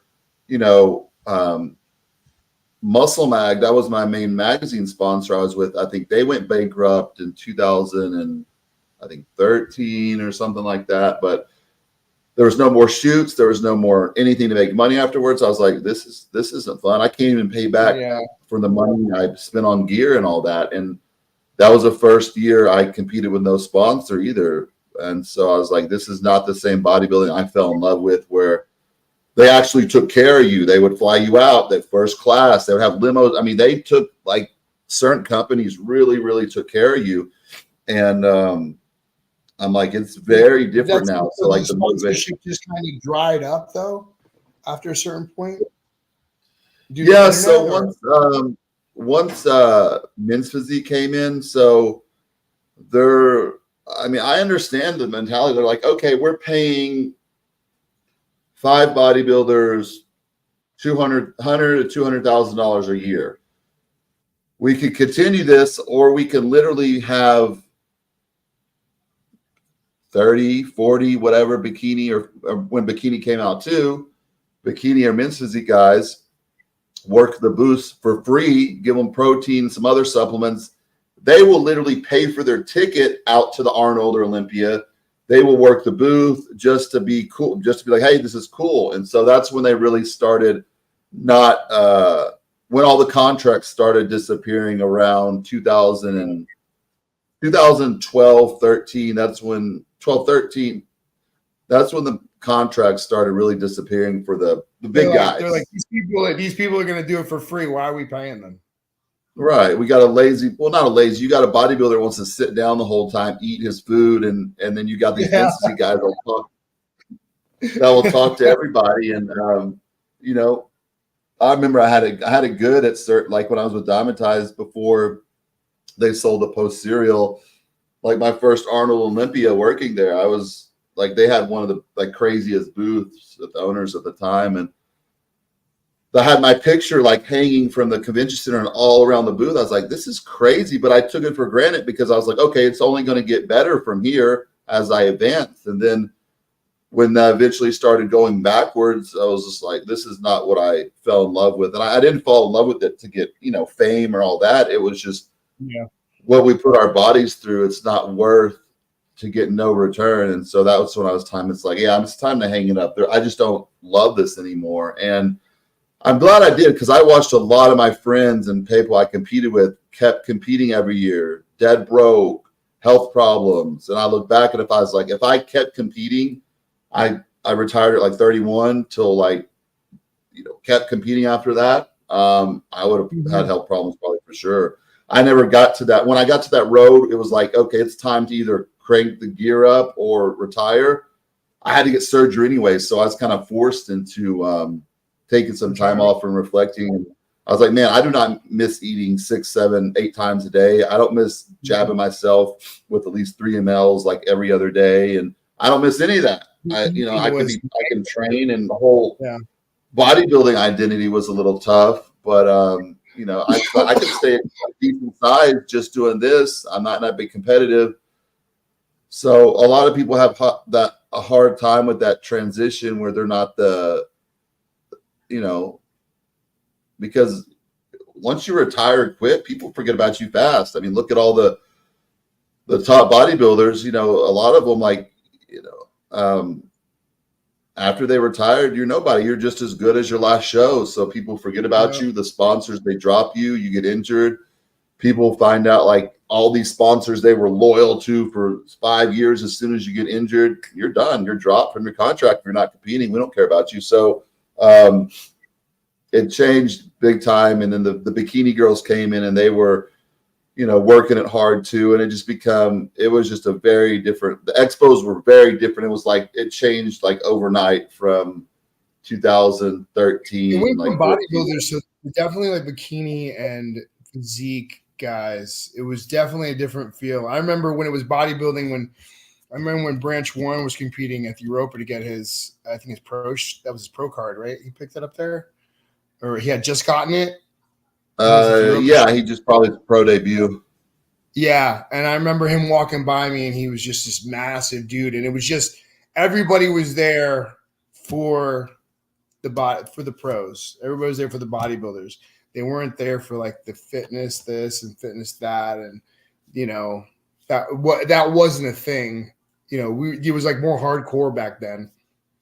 But everything changes. Well, you got the respect for putting the work in, and then when bodybuilders stopped getting that same respect, and you know, men's physique, it can become like a little like this group, like, oh, we can all do this and not have to put in 10 years. Because if you're going to be a pro bodybuilder, you're going to at least be training 10 years before you even think about turning pro and all that.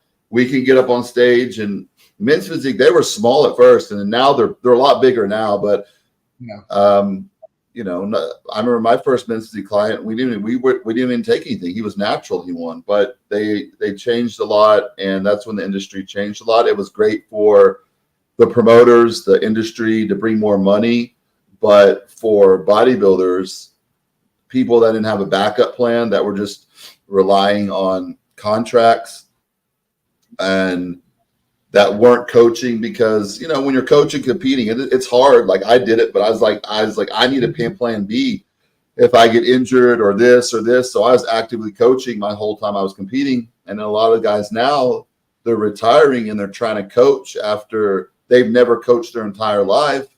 I mean, that's great. You're an amazing bodybuilder yourself, but you can't coach if you don't know people's bodies, you know how to work with different types of people just out of the blue. It doesn't work that way. So a lot of them are paying for it now. And then, you know, it's just what they put their bodies through. I just feel bad they didn't get to have that cool period where, you know, there was always like a variety of websites to shoot with to make money. Just there was a lot of different stuff to make money for bodybuilders then, and it just all went away at once. And so that's what I was like, I'm good, I'm out. And you know, a lot of like the people that stayed, you know, it was pointless for them, and it was hard to watch them put their bodies through that and have financial issues and lose their sponsors and all that. But cool, man. Any last words? Huh? Made me like the last show I did, like you were saying, like put your body through it. Like that last show, I looked great. I was as the heaviest I had been on stage, but right after that, I decided to just kind of stay on a little bit. And my blood pressure, I had hypertension. I was at the gym like that next week, and I had just like I was like 192 on stage, and then like the week later, I was like 220. Like I just kept going and just ate, and I was shredded. So I was thinking everything's great. I get the dumbbells, right, the 100 pounds, and I can't grab them. My hands are so swollen. My feet are so swollen. They take me to the hospital, and they're saying like your blood pressure's through the roof. Like you're lucky you didn't pass out, you know. So, and I had severe sleep apnea. You know what I mean? And I was just like, this is not worth it. I didn't make any money doing this. I just put myself through all this crap for no reason. It gets addicting. That's why like people contact me these days. I'm honest with them. They really want to compete. I'm like, I lay it out for them. I'm not like these other coaches. Like, yeah, you'll do great. Let me take your money. I'm like, listen. And a lot of times people, I talk them out of it. I'm like, listen, like whatever you're thinking you're going to get out of this, like, tell me what you think you're going to get out of this. I'm like, no, it's not going to happen. It's just not. So, you know, if you want to do this for an expensive hobby, which is a very expensive hobby, that's fine. But you're not going to get any notoriety or fame or all these guys that these people that you're following on here. I've coached a lot of them, and they could barely pay me.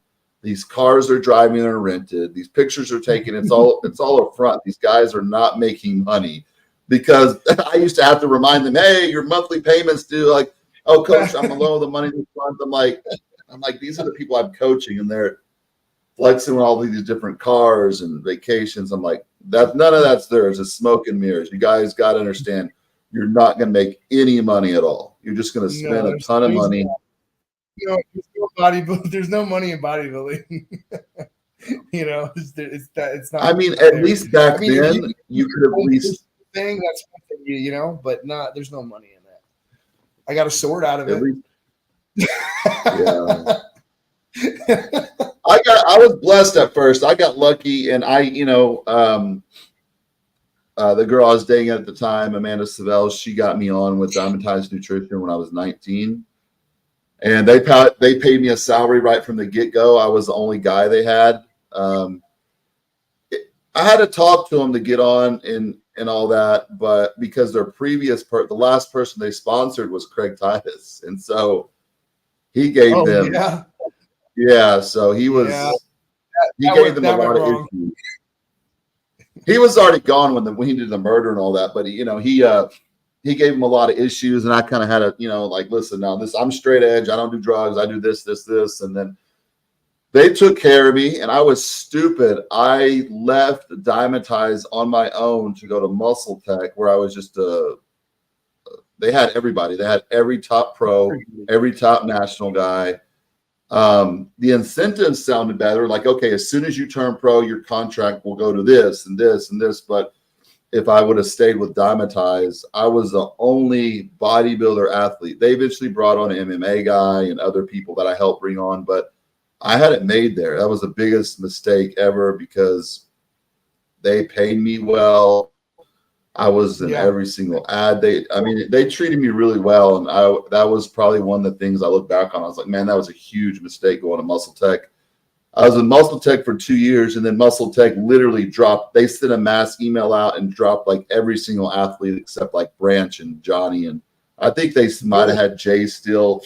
They dropped everybody, and all of us were like, how are we going to compete now? Because they were paying us salary, food, and like the national guys, most of the national guys, they're at least giving $3-4K a month on top of that, paying for all your food, for your shows, receipts, flights. And so they're at least taking care of you to compete and stuff. And once that went away, that's when it was really done. When Muscle Tech went away, that was the last big. That was the last big job, basically. For the bodybuilders. And then these guys and I know a lot of the bodybuilders were really stubborn. I was to start the social media stuff. I was like, I didn't understand. And I'm like, so Instagram, you just take a picture of yourself in the mirror and you just like post a picture every day. Like, that's weird to me. I'm used to that's strange. doing actual photo shoots. Yeah, it's like I'm used to like Muscle Mag or Muscle Fitness or Ironman coming to the gym and doing a real photo shoot.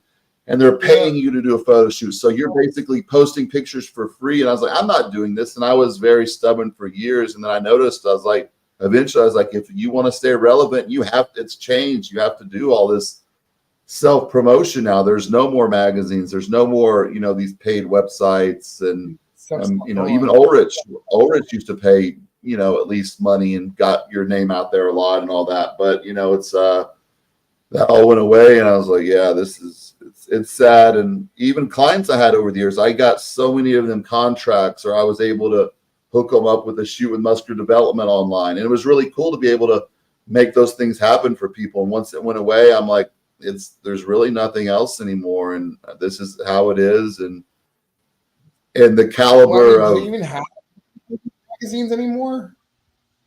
Or are they all gone? No. They got like online magazines and stuff like that. But no, print died around, I guess. Yeah, just no one makes money. I mean, there's of course, the top guys, Chris Bumstead, of course, makes an insane amount of money. Yeah. You got a few other guys, but listen, let's say they're getting paid a few $200,000-$300,000 a year. As soon as they get injured, that money's gone. And then they've got to build a business with that money. I mean, because at that level, like they're competing at and what they're putting in their body, and they're not going to last. The longevity's not there anymore. They don't look the same. It's not the same quality build. No one knows how to pose anymore. People don't have cool posing routines. It's just, I don't blame them because I wouldn't work as hard either if the incentives weren't there. But the drugs are just out of control, and it gives the physique a different look. And I don't blame them because when you talk to the judges, they tell you, just get bigger, just get bigger, just get bigger. And then all these guys, they run their waistlines, they run their symmetry, and it's because they're wanting to win.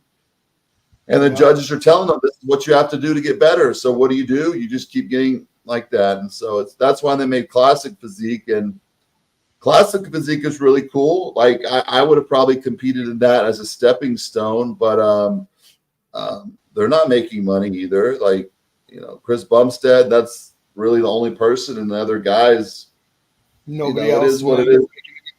I was thinking of maybe competing maybe in a year or something, just for me personally, just to just do it one last time, because I did like getting up on stage, but I'm not going to risk my health in the process. So we'll see. No.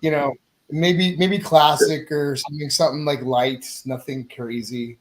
Bro, nobody. It's like you go to the shows. People, like, I have a lot of people. They always want to do classic because, bro, a lot of these shows, there's like one bodybuilder in the class or no bodybuilders. People aren't. It's not like how it used to be. Everybody's doing men's physique and classic. A lot of these people that win shows, I'm like, hey, was anybody at your show? They're like, no, I was the only one in the heavyweight class. I was the only one in the super heavyweight class. There's nobody competing. So, yeah, I thought about it too, like going back and trying again and all that.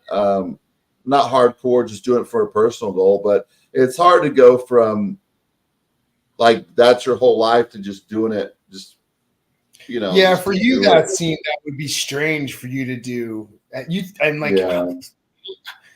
I mean, I don't see you getting in the classic. You would dwarf everyone on stage. You'd be so much bigger than everybody else. Well, I'm 5'10", so I'd have to weigh under, I think it's 202. So Jesus. Yeah. What do you weigh now?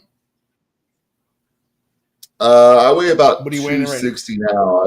I dropped a lot of bad weight I had. I dropped from 285. I was eating like garbage. I was eating burgers and I was eating like shit with my kiddos and all that. And I was like, all of a sudden I was like, man, I am really, really bloated and I still look good with my shirt off, but I was just so, I was like, I gotta get this. My sleep apnea got really bad and I dropped down to 260 and I feel much better. And everybody's like, oh my gosh, what gear are you taking to look like that? I'm like, I literally started eating burgers and eating Twinkies and shit.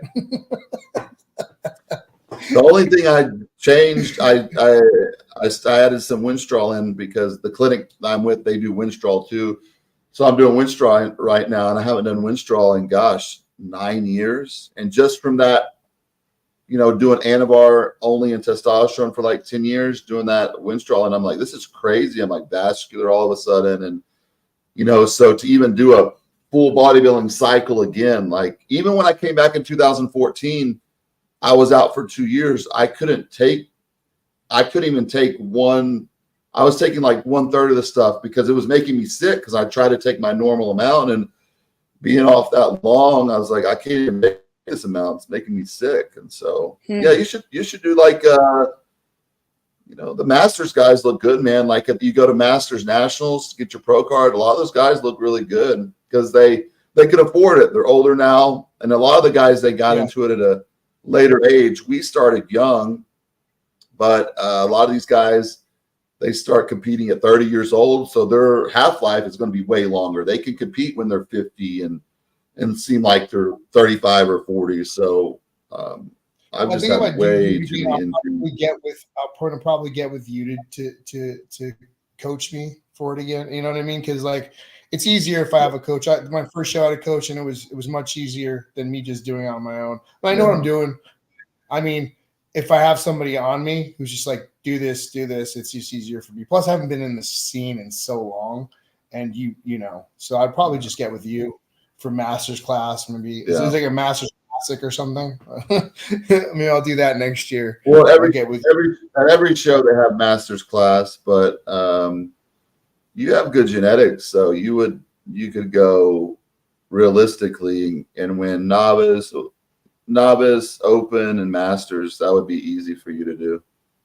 Okay.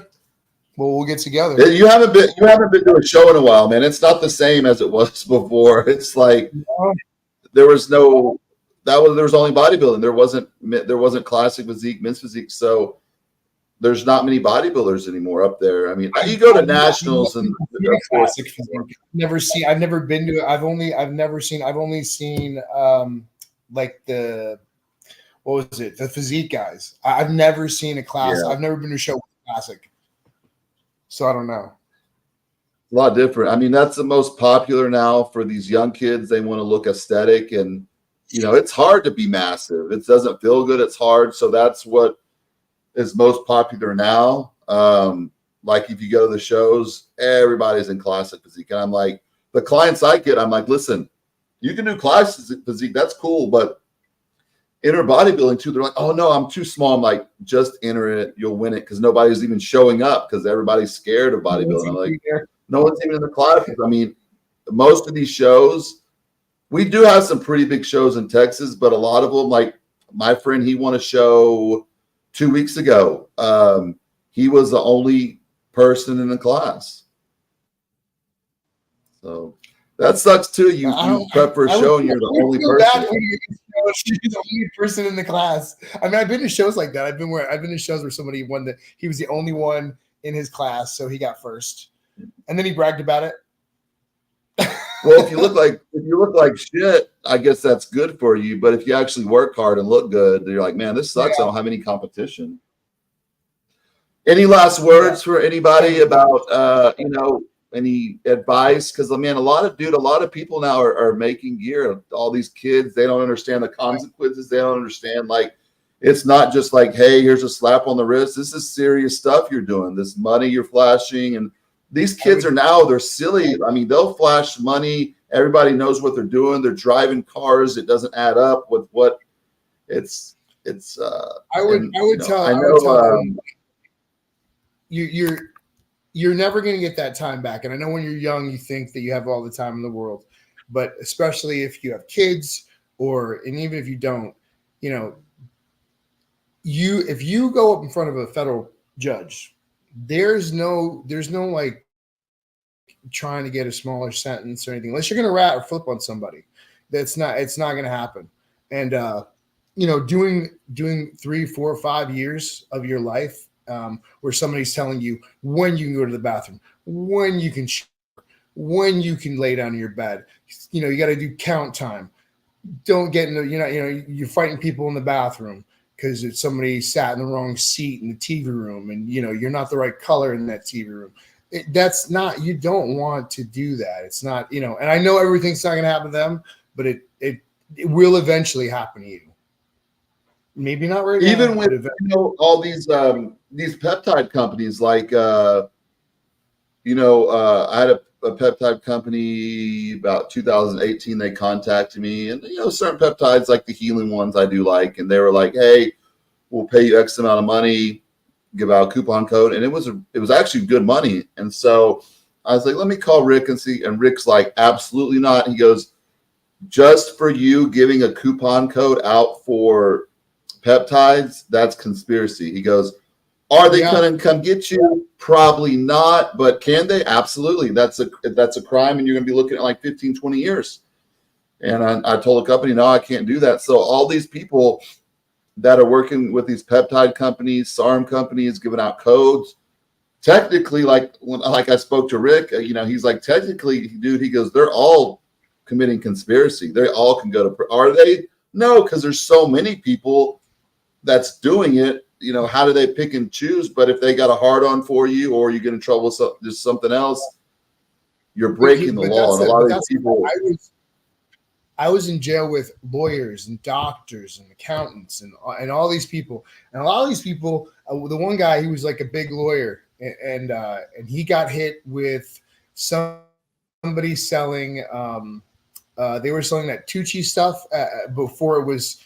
Right when it turned illegal, and he was the lawyer for that head shop, and the guy was like, "Yeah, my lawyer here, he's connected with the governor, and I can sell this stuff," and he got hit in that case at that head shop, that smoke shop, and he had nothing to do with it, and he's a federal lawyer, and he went in for his client, and when he went in for his client, they said, you are now indicted in the lawsuit. He was like, "What are you talking about?" And he did. I think they gave him. I think he was in there for 12 years. Wow, it's crazy. Yeah, there's lots of people, especially those white collar crimes. They hit you over the head. Most of those guys got 12, 10, 15 years. So don't think it can't happen to you. It can't happen to you. So that would be my last word for that. Cool, man. Thanks for coming on. We'll keep in touch, and I'll text me your address, and I'll shoot you like a package out of all the supplements. We just started I've had my line for a while, then we just started a second line, and I'll send you out a pack of all the stuff just to try out.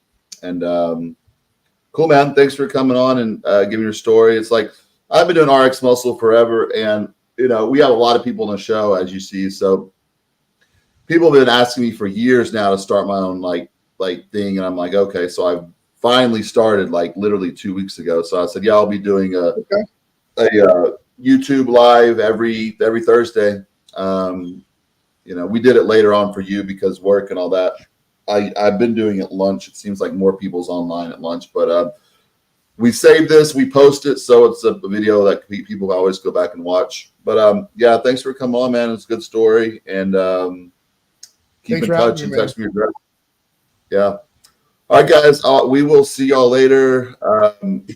Thanks for joining. And Eric, it just shows, a lot of people, they live a certain lifestyle, they get used to it, and it's not worth it. Like Eric said, he lived a nice life for a while, had a lot of money, whatever materialistic things, but nothing is worth your freedom at all. And especially when you have loved ones, it's different going away without kids. But if you have kids, that stings extra when you're away and your kids don't have a father. So, all right, everybody, peace out. Thanks for joining, and thanks, Eric, for coming on. And we'll keep in touch, and I'll send you those supplements out. All right, brother. Thank you. All right, brother. Have a good night. Take care. You too.